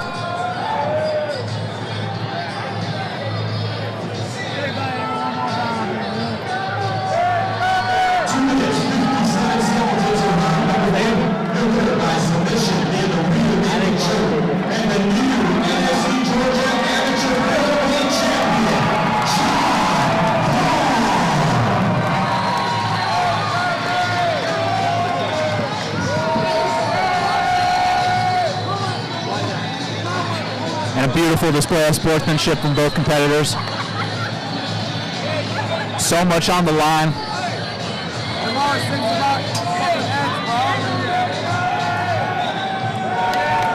The featherweight champion. When he goes up to pro, he's going to have to challenge Rakim's teammate, Nathan Williams, the pro NFC featherweight champion. But he's got his hands full here against Austin McCray, a guy that's 1-1 in his professional career. He knows what the bright lights are like. He knows what it means to fight professionally. And he wants to go out here. He wants to hand Kenny Porter his first ever professional defeat. Austin McCray is a tough guy. I'm definitely a fan. He's here to fight anyone. Porter, a very tough opponent.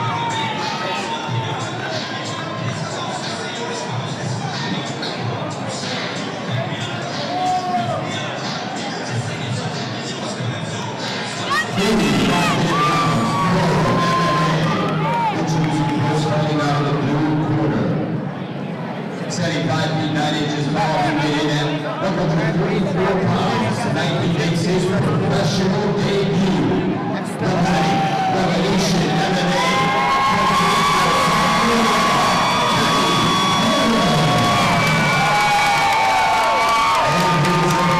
Fighting out of the red corner, standing 5 feet 7 inches tall, he weighed in at 134 pounds. With one victory, one defeat, he represents independent MMA and social martial arts. From Antonia, Florida, Austin McCray. Referee in charge of the action, George Allen. This is going to be a good one. Here we go. Kenny Porter versus Austin McCray. Bantamweight division. Here we go. touch of gloves by the two warriors. Katie Porter tried to take the center of the ring right away. Nice leg kick from McCray. And another one. And you don't often see orthodox guys try to throw leg kicks on southpaws. But as you can see, Kenny Porter keeps switching his stance. Now he's back in the southpaw again, throws a side kick, and he eats a leg kick. McCray clearly doesn't care. He's just going to eat out the leg. Oh, that was a big one. That hurt him. That hurt him. It looked like his knee might have buckled there. He still goes for the side kick. That's the kind of warrior we're dealing with. McCray going out. Oh, look at this guy. NFC debut, no problem. Yeah.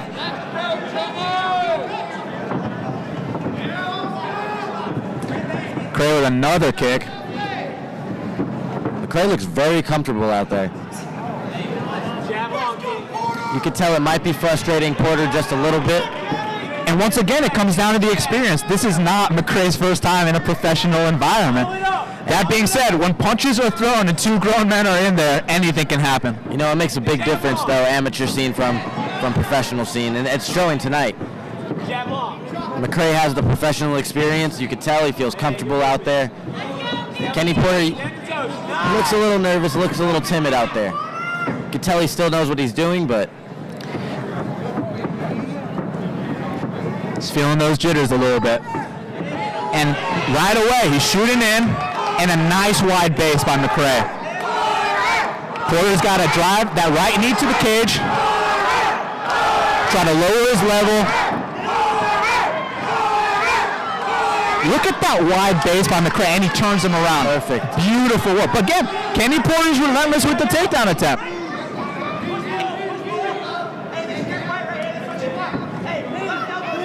Let's see if he fires off a knee to the body here. Great clinch battle here. You see McCray going in for the single leg here, pushing Porter against the cage now. Yeah, I didn't expect that. It looked like Porter's plan was to push the fight up against the fence, but look at McCray turning the tables on him. If I were McCray, I'd try to break it off, get right back to the feet where he's clearly winning. He might want to make a statement here. He might want to tell him, you can't beat me in any aspect of the fight. You know what? I think he's doing a good job tonight. You don't often see fighters beat their opponents at their own game, but when you do, you think about guys like John Jones. You think about guys like Max Holloway. Right now, Austin McCray's going out there. He's beating Kenny Porter at his own game. And right as I say that, Kenny turns him around and lands a beautiful knee. And a front kick. Jab long, Kenny, jab long. That knee might have hurt McCray. Keep it long, keep it into that jab, Kenny. McCray's still moving though, seems to be just fine. Keep the jab long, Kenny. Long and snappy. These two just trading leg kicks. Whiffs on the big right. McCray's having fun in there. You can definitely tell that.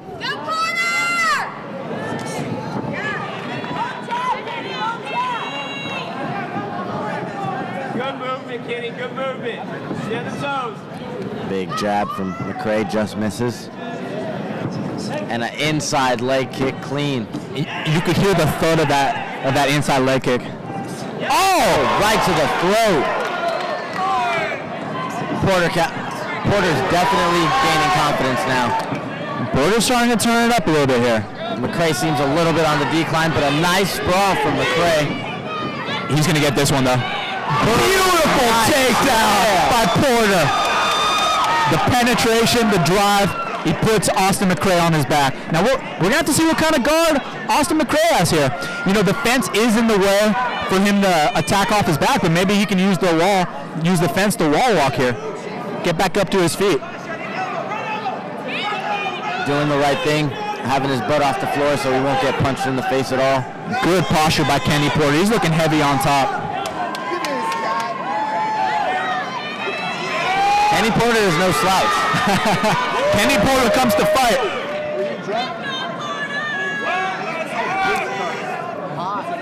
You know, to overcome the nerves in your pro debut, to overcome not being able to get that first takedown, taking a couple shots inside the NFC cage, now he's in that top position. Just goes to show the kind of mental fortitude we're dealing with these two athletes. 10 seconds left here in the first round. McCray taking a little bit of damage here. overall avoiding strikes, and the round is over. Now, Jamal, it's going to be interesting to see how the judges score this one, considering the fact that it looked like McCray controlled the first half of the round. Gets that cut over his left eyebrow. Might be bothering him a little bit. And right back to the leg kicks. Oh, big shot by Porter as he snaps the head back. He tried to use his momentum against him there and failed. Do a lateral drop. Just shows you the awareness of McCray. Where's that jab, Kitty? Where's that jab? Hey! One thing's for sure is these guys are here to fight tonight. I love it. Yes, they are. Snap that jab. Snap the jab. Snap.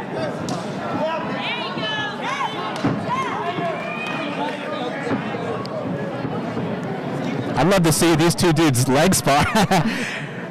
They just want to take out each other's legs. Good old-fashioned Muay Thai match. And he goes up high. I like that he mixed it up there. And back to the inside kick. Actually, that was on the back leg, which you don't often see. And a nice big cut. Oh, that duck under was beautiful. What a level change by Kenny Porter. We have the right cheek of Kenny Porter cut open, while we have the left eyebrow of Austin McCray cut. The entry to that takedown by Porter was unbelievable.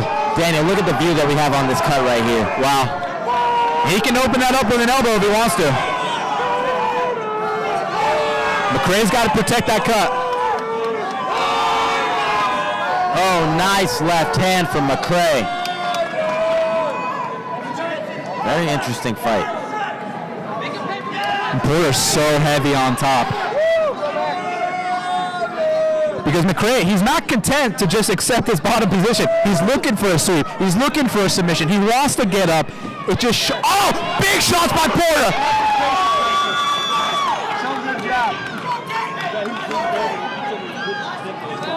And it looks like the left eye of McCray might be starting to swell. McCray's really got to get up here. He's not doing much. He's got to put his feet on the hips of Porter, push off, or scoot his butt back to the wall, try to get a wall walk. Worst case scenario, tie him up and try to get a referee stand up. Which George Allen is known for standing fights up. He's attacking the leg. He's attacking the leg for a knee bar. Let's see if he gets it. I can't quite tell from where we're sitting. And beautiful defense by Porter. You see how he grabs the hands and now he's teeing off with his own shots?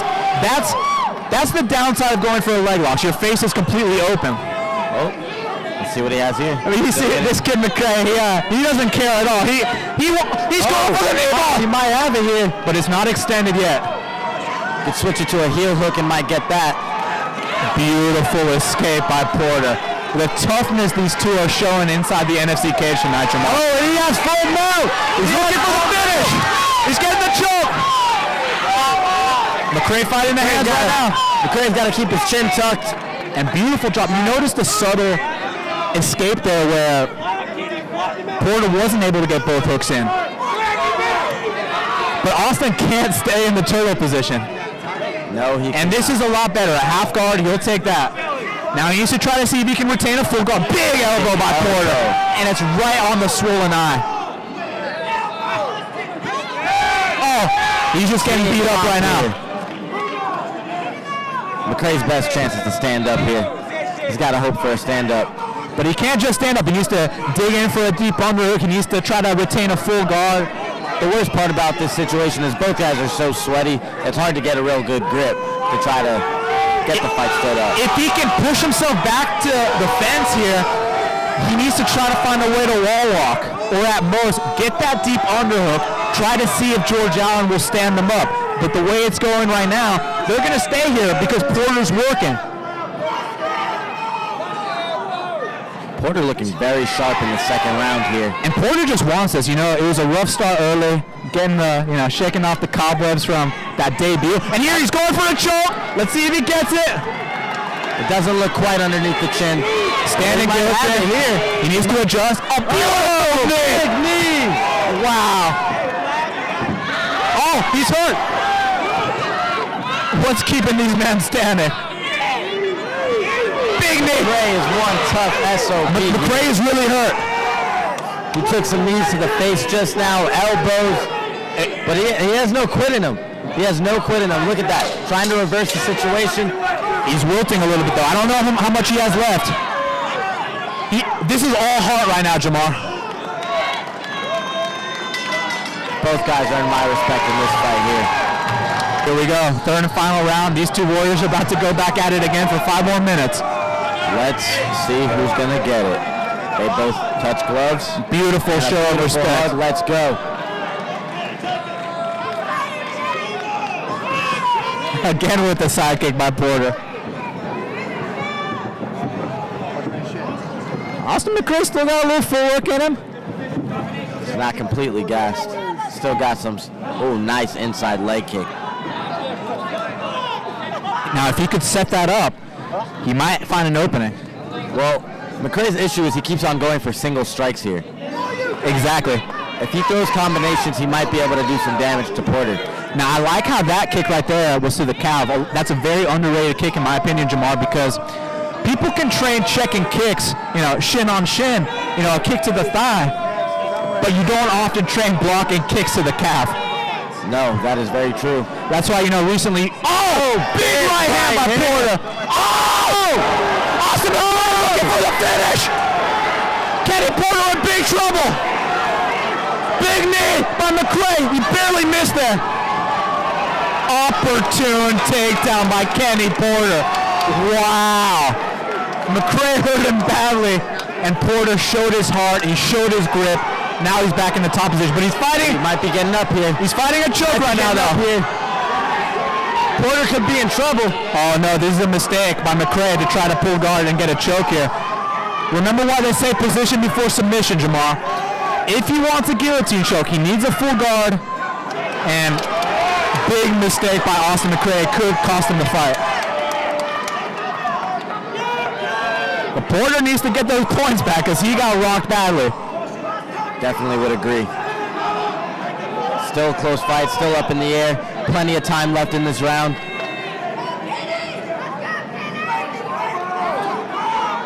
McCray just has no energy left, it seems like. He expended everything he had looking for the finish there, and he was close. But once again, it shows you the mental fortitude, the heart, the composure, the will of Kenny Porter.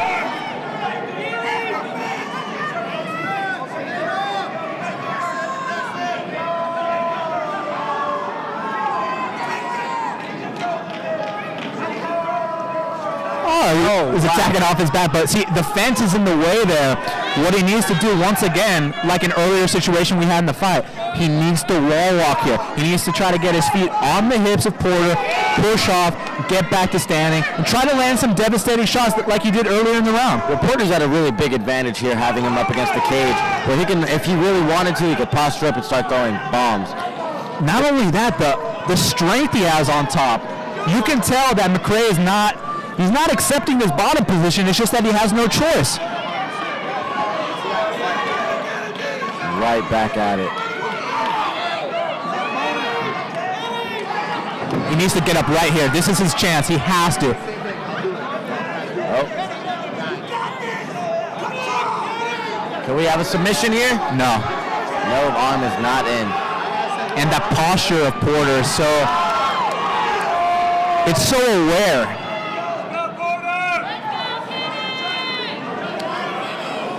And it really looks like Austin's hurting there, man. He's grimacing. I'm curious if he has an issue with his rib or something. It's definitely a high possibility from one of those slams in the early rounds. Yeah, it didn't look like he tried to break the fall either. That's a good point. Slammed right onto his back in the first one.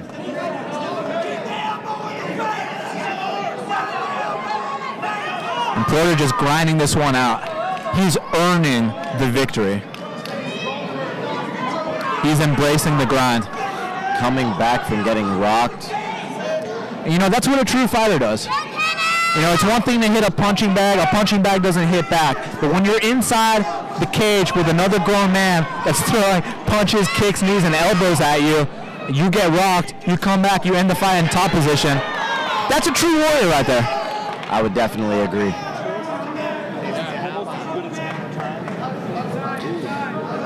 And not a bad showing at all for his pro debut. Not a bad showing for either one of these men. Yeah, both guys have a very bright future.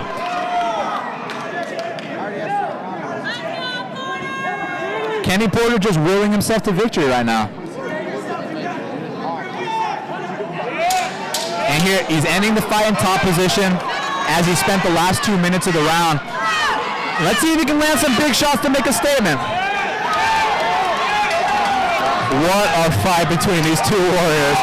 Kenny Porter and Austin McCray put on a show. And Austin McCray's on the mat right now. He's visibly hurt, but knowing the kind of warrior he is, he will live to fight another day. Great display from both men. Judge A scored the contest 30-26, while judges B and C scored it 30-27 by unanimous decision.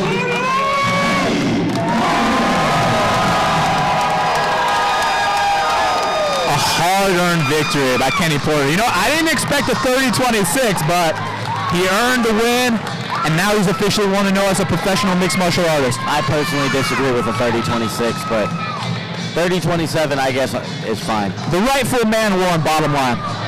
Definitely so.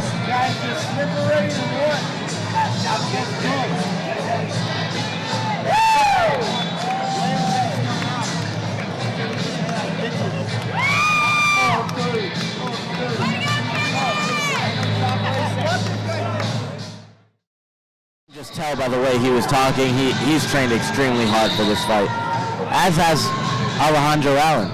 Well, he's got it. Both guys have to train hard because, well, obviously it's a fist fight on a Saturday night, but more importantly, Jamar, these guys, they need the victory. This is the last night of their lives, basically. You know, it all comes down to this.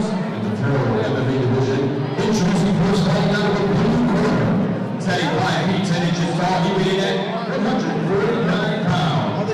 Tonight he's looking for his first professional victory. He represents ATT Atlanta.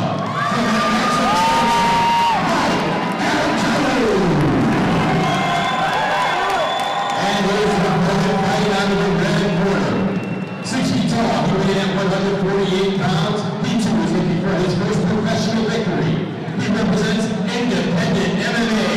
From Stockbridge, Georgia, Alejandro Allen. Going inside the cage is Blake. Well, Jamar, you said striker versus grappler. I can see the Muay Thai shorts already. I have a feeling I know who's going to look to bang here. Alejandro is no slouch. Touch of gloves by the two warriors, and here we go. Alejandro Allen starting off in southpaw, Galatello orthodox. Immediately Galatello right close the distance and a single leg. You know Zhukao's happy right now.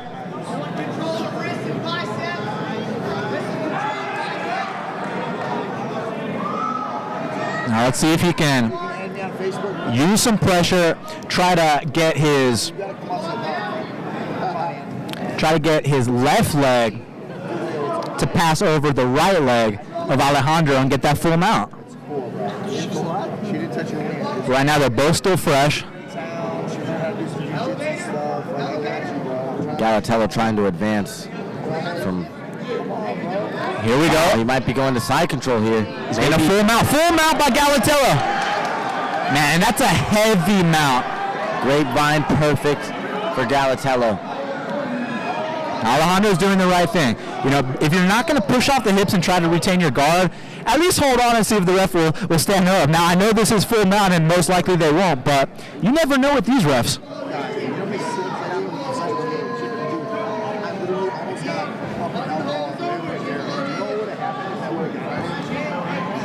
Putting the elbow, the forearm right into Alejandro Allen's face. This Galatello. This is what you call worst case scenario. 1 minute into the fight, you're full mounted.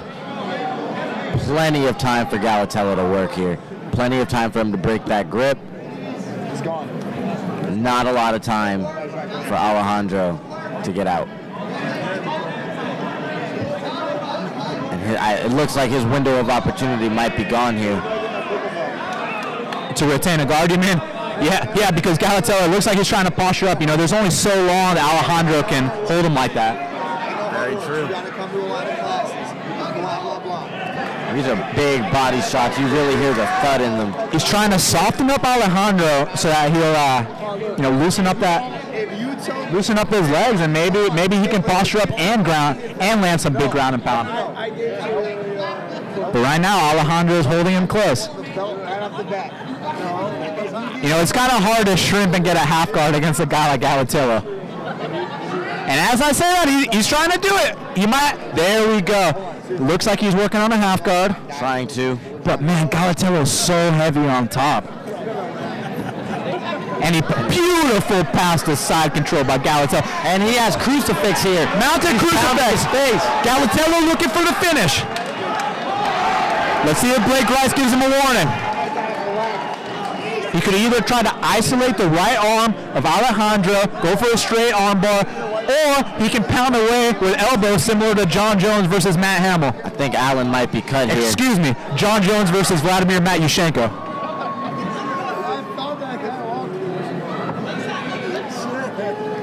Look at Galatillo's awareness on top, man. Anytime that Alejandro tries to shrimp out, try to get a full guard, the posture of Galatillo is so heavy, and again, he's in side control. And you can just tell the game plan. Oh, there we go. He's looking for an arm. He's got the Kimura. This could be it. And that's it. Mike Galatillo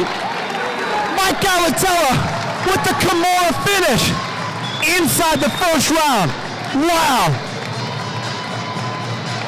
And that's the first win of his professional career. He wanted it, and he went out there and got it.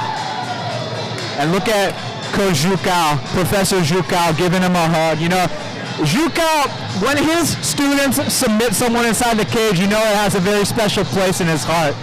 You remember when Hong Zhukao choked out Mark Munoz in the UFC's octagon, very beautiful. And now to see his students winning by submission in the NFC cage, beautiful sight to see.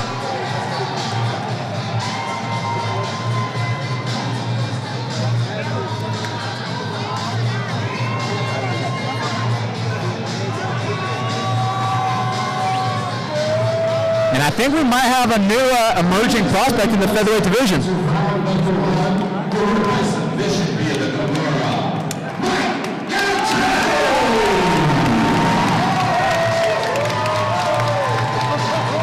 I know the champ Nathan Williams was watching that fight very closely. Here's a little fun fact. Mike Galatillo actually beat Nathan Williams in a grappling match at Fight to Win.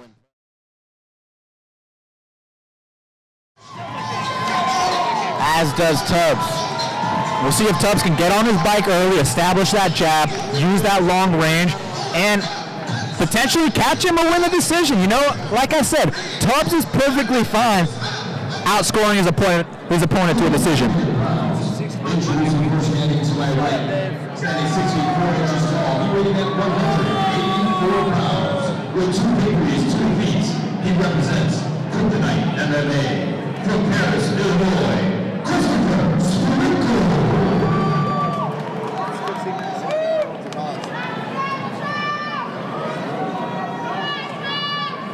And his opponent standing to my left, standing 6 feet 2 inches tall, he weighed in at 188 pounds. With 3 victories, only 1 defeat, he represents ATT Atlanta.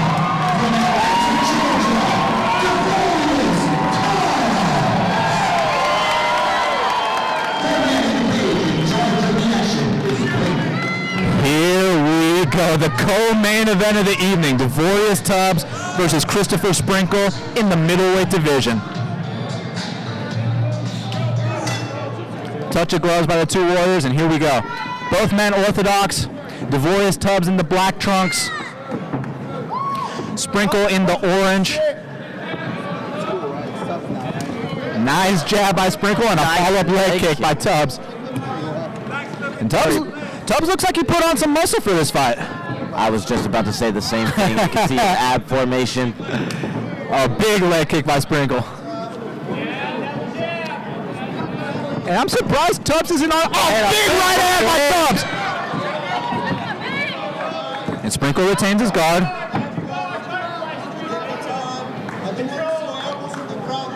See what kind of guard Sprinkle has off his back. very powerful corner in the corner of Tubbs. Oh yeah, Honjukao, Amir Dadovic. I mean, who else do you need in your corner? That sounds like enough for me. He's posturing up. That was a big right hand. But Sprinkle's staying relaxed.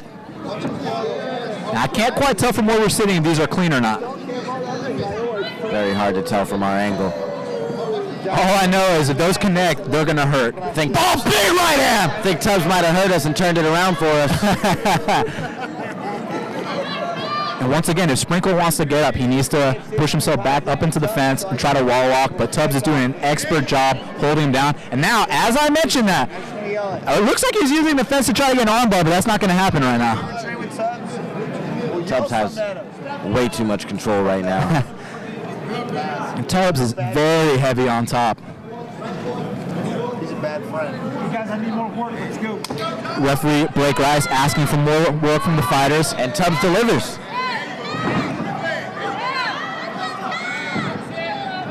I wonder if he's going to let him up or not.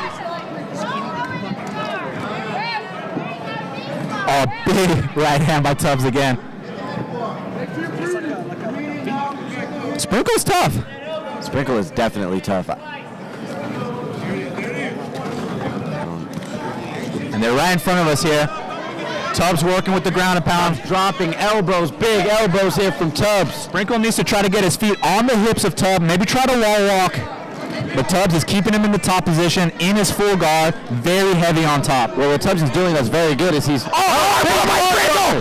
Wow. And Tubbs pulls his arm out, and he lands another big right hand. That was a slick armbar attempt by Sprinkle. Nothing that the Honjukao protege hasn't seen before. Purple belt under Jukao. And it's really showing tonight. His groundwork is dominant. And we were bragging about his Muay Thai skills.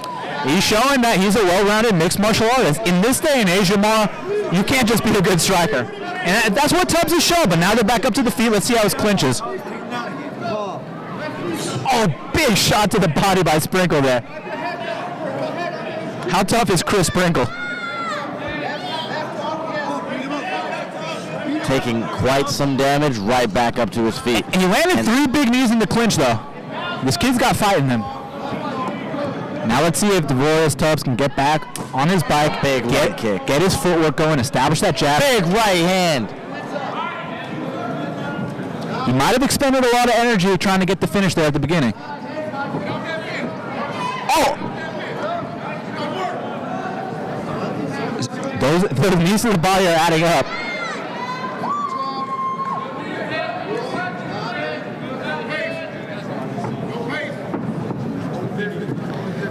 Both men looking for an opening. Oh! Oh! What a kick by Tubbs! Big knee, elbow.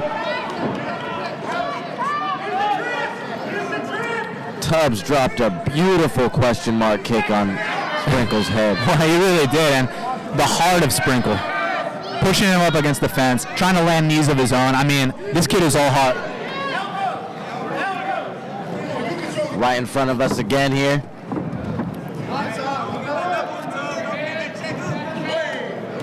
Oh. A nice counter right by Sprinkle there. Tubbs has had success with his right as well, though. He just needs to set it up better. Let's see if he gets a knee off. And an elbow. Wow. Beautiful trip by Sprinkle in the top position. Now, Jamar, this is going to be interesting to see how the judges scored because the first, Christopher looks fresh. Chris does look very fresh. Tubbs does not look that gassed either.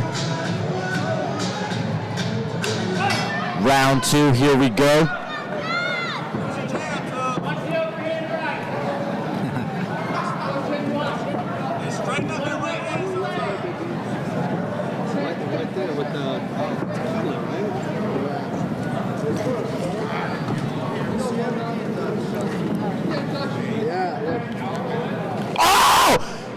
A big head kick by Christopher now. Oh, it looks like Tubbs is hurt. Is he hurting his leg though, or is he walked? I can't tell. Hard one to say.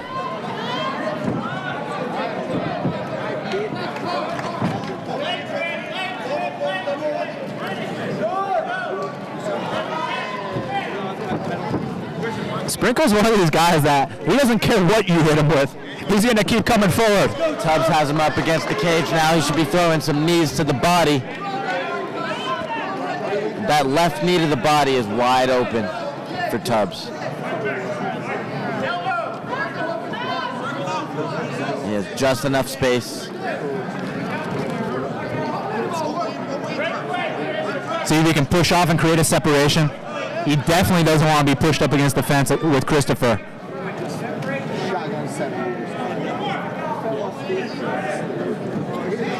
Oh, mouthpiece fell out of his mouth.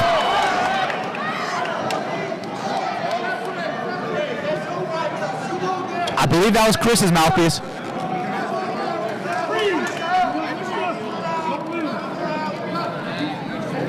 Very good work by Blake Rice on top of the action.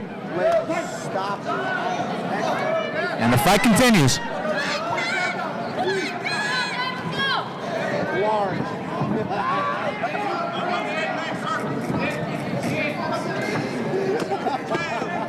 Nice jab by Christopher Sprinkle.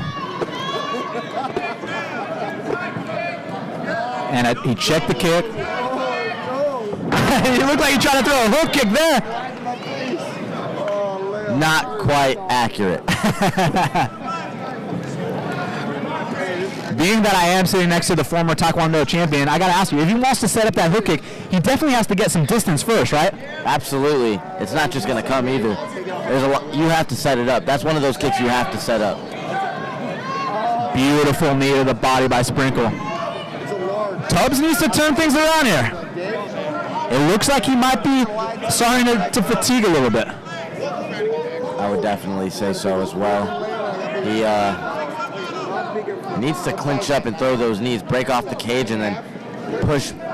He needs to push Sprinkle up against the cage and start throwing knees straight to the gut. And for everyone watching at home, these two warriors are expending a lot of energy. It might not look like much, but this jockeying for position is very tiring. It taxes one's conditioning. It's a constant battle, back and forth. It really is. And I'm curious what the end game is, for both these guys here. Do they want to get a Muay Thai clinch, try to throw some knees? Do they want to take it to the mat? Right now, it's just a battle of wills, and we're going to see who wants it more. 15 minutes. Oh, big right hand. And another. That was a beautiful might be strike. locked here. But that leg kick. If you want to beat Sprinkle, you have to put this guy out. Oh, Tubbs felt that one. And that one. Oh, big knee to the body. Tubbs going for the double leg here. He's about to get it. He's got his hands clasped. Oh! Down. Big double leg by Tubbs. Now let's see if Tubbs can pass to full mount. Christopher needs to try to retain a full guard. And that was a very opportune takedown by Devorius Tubbs. Tubbs very heavy on top here. And someone's missing their mouthpiece again. Seems to be Tubbs. Yeah, it is. He doesn't care. Blake Rice feeding him his mouthpiece. Now Christopher has, a body triangle from bottom, but the thing with that is that it limits his opportunity to attack, arm bars, triangles, his opportunities to get up. But what it does do is it limits the chance for offense from Tubbs, because now Tubbs can't posture up and land big shots. So he's got that going for him, but he's not going to win the round on his back like that. I did that last time. And Tubbs is finishing on the top. It makes it look good. Exactly. So Tubbs might have stole the round with that big takedown. The rounds, Tubbs in the first, Christopher in the second. Let's see if someone's looking for an exclamation point here in the third. Keep note that Tubbs is still very, very dangerous. A highly decorated striker. Oh, he's dangerous at all times. Does not matter how tired he is. One flush shot, and that could be all she wrote.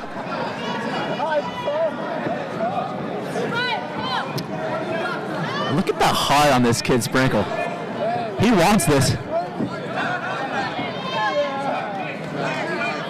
And a beautiful inside leg kick by Tubbs. But he can't afford to just have one shot at a time. He needs to put the volume on Sprinkle, or he needs to take him down. But that was a big leg kick by Sprinkle right there, and those are slowing Tubbs down considerably. We've seen a lot of leg kicks thrown tonight. Oh, absolutely. You know, it's one of the most underrated weapons in the game. You watch a fight like Jose Aldo versus Uriah Faber. Beautiful inside leg kick. He blocked, he parried the jab and threw an inside leg kick. That was perfect. And Tubbs turns him around up against the fence. That's exactly what he wants. Oh, what a takedown. He gives up his back. Let's see if Tubbs can get up. Uh-oh.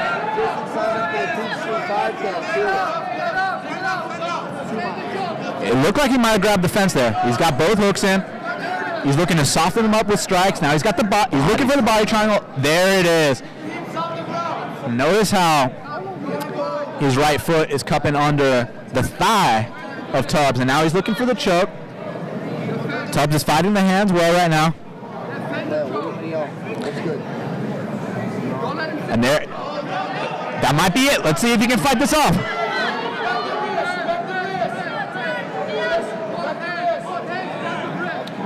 He's peeling the hand off right now. Beautiful defense by Devorius Tubbs. But he's got to get on top, though, because the judges are going to score this one for Christopher because he's got the back control.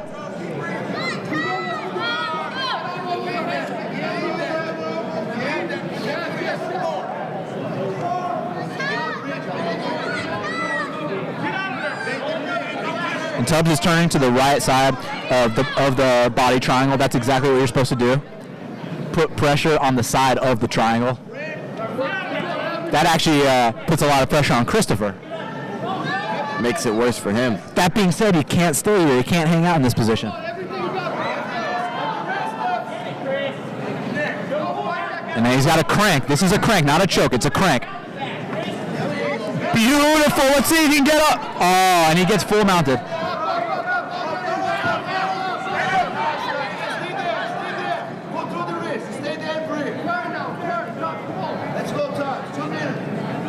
This is truly a battle of wills, Jamar. This is a chess match. You know, it's one of those situations where you can see how badly Christopher wants this.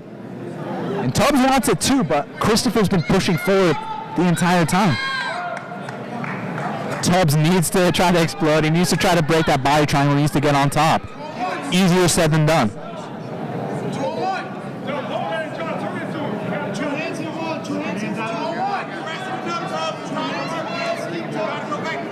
He might have it here. It's not quite under yet. There it is. If he can get on top here, beautiful. Now he needs to go off with the ground and pound if he wants to steal this round. But that's exactly what he needed. Beautiful reversal by Devorius Tubbs. Devorius needs to work here if he wants to win this fight. Devorius needs to start dropping bombs here. Not much time left in this round. He needs to go for broke. Tubbs needs to posture up and land big shots. There it is. I would hate to be a judge right now, Jamar. Super close fight.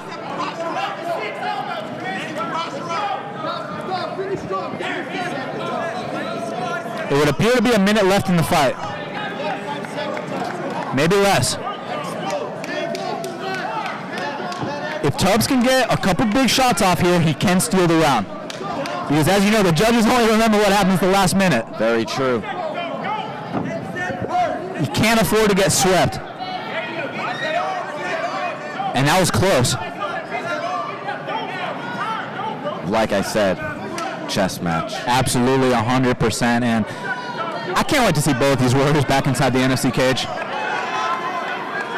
This is going to come down to the wire, man.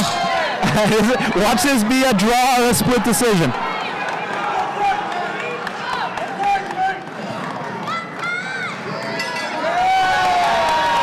What a fight by Devorius Tubbs and Christopher Sprinkle.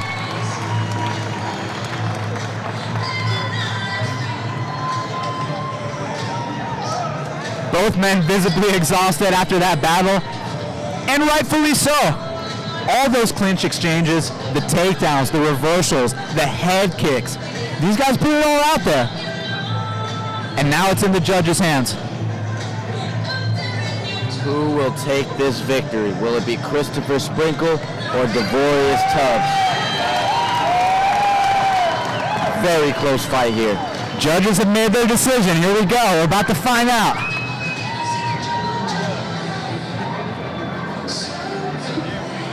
There's a nail biter for both corners.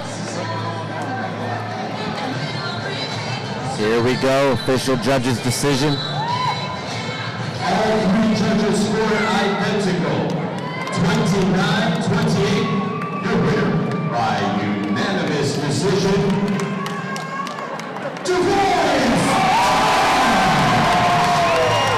And Devorius Tubbs with a unanimous decision. You know, Jamal, once again, it came down to the very last minute of the last round when you reversed the back position. You got on top. I believe that's what stole him the fight. I would definitely agree. Tubbs did not give up the entire fight. He kept on fighting even when he was gassed. That was a battle of inches. Like you said earlier, it was a chess match. And it wasn't quite checkmate, but the judges scored it unanimous for Devorius Tubbs.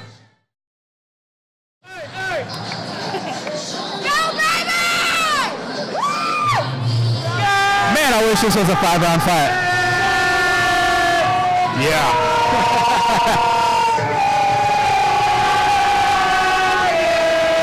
I've been wanting to make title fights 5 rounds for a long time.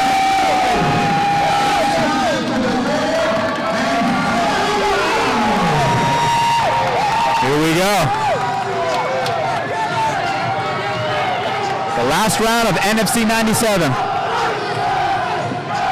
And what an event it's been.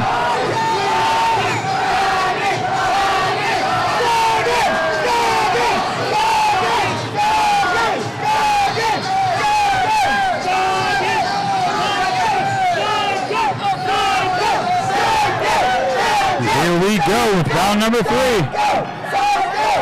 Oh! It shows how confident Cody is to try to spin against the karate guy. And a shot. Beautiful shot from Jared Scoggins.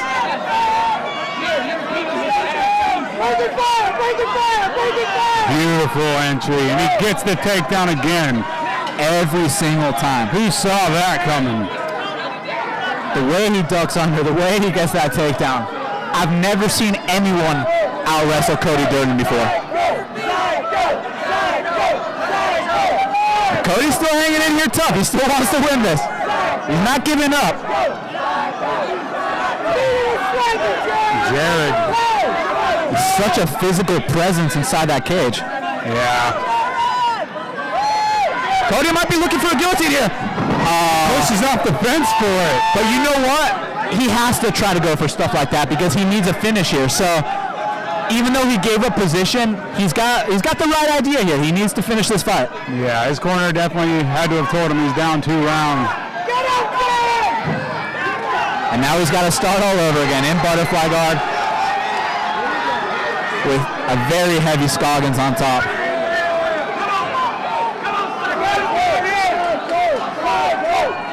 Oh, he almost got that sweep, but instead, well, now it looks like he might be trying to tripod up.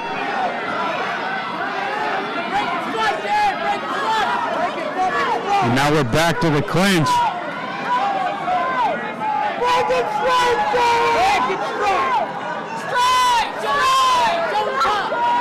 Elbow just misses. Good knee from Durden in the clinch. The way he mixes up the dirty boxing to the takedown entries is so beautiful. It's so textbook.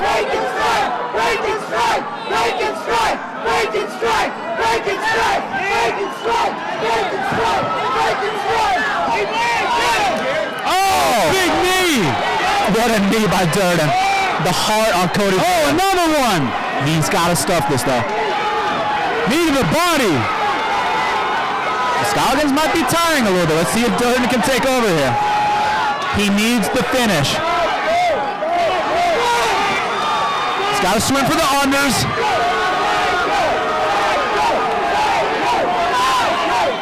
Durden looking for the takedown. He's going to need more than a takedown, though.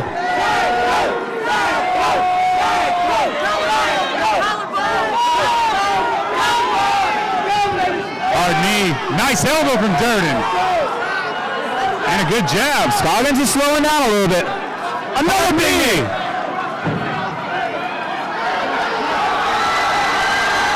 He's pushing down the head. This is a very key moment in the fight right now. You can't afford to give up this takedown. Absolutely not.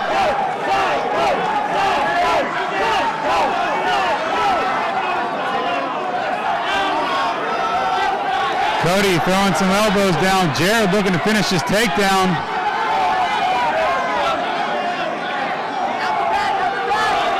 Throw elbows from Durden. He's throwing the infamous elbows, but Scoggins is burying his head to where you can't get hit with them.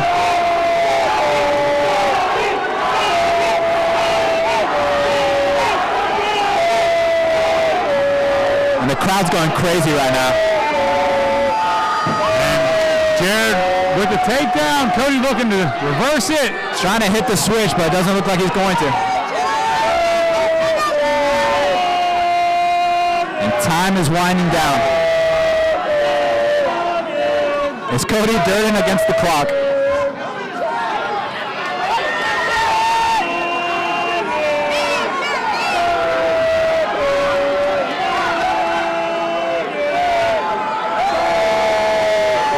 Jared has Cody clinched up against the fence. Cody is going to have to work here. Spinning back fist just ducked by Scoggins, and he gets the takedown. Pivotal. Beautiful. What a takedown. And that should do it for Scoggins. We got short time here in this third round. 10 seconds left in the fight.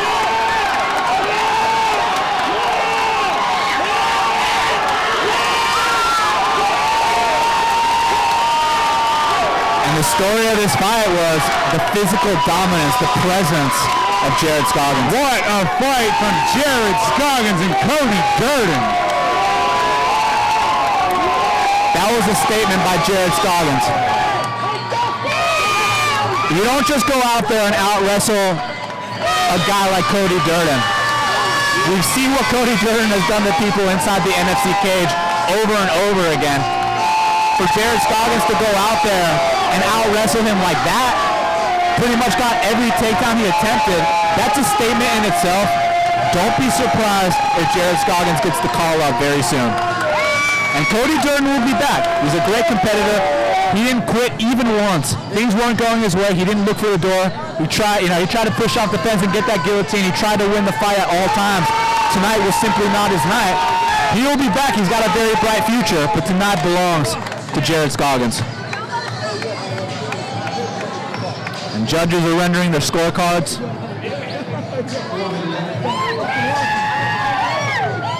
And we're about to crown the new NFC flyweight champion.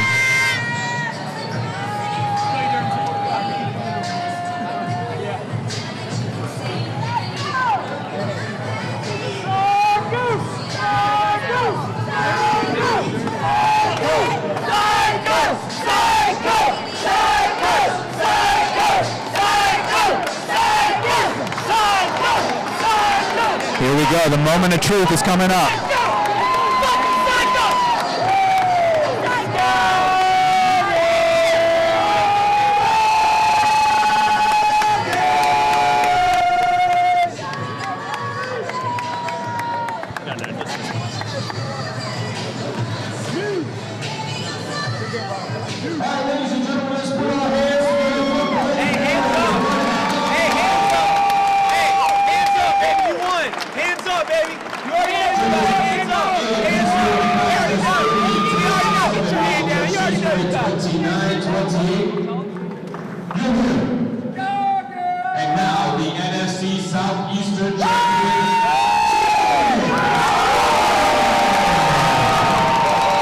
Jared Scoggins with a unanimous decision.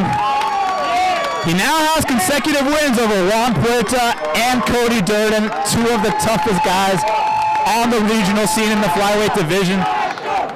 It's only big things from here on out for Jared Scoggins. And Cody Durden will be back like the true warrior that he is.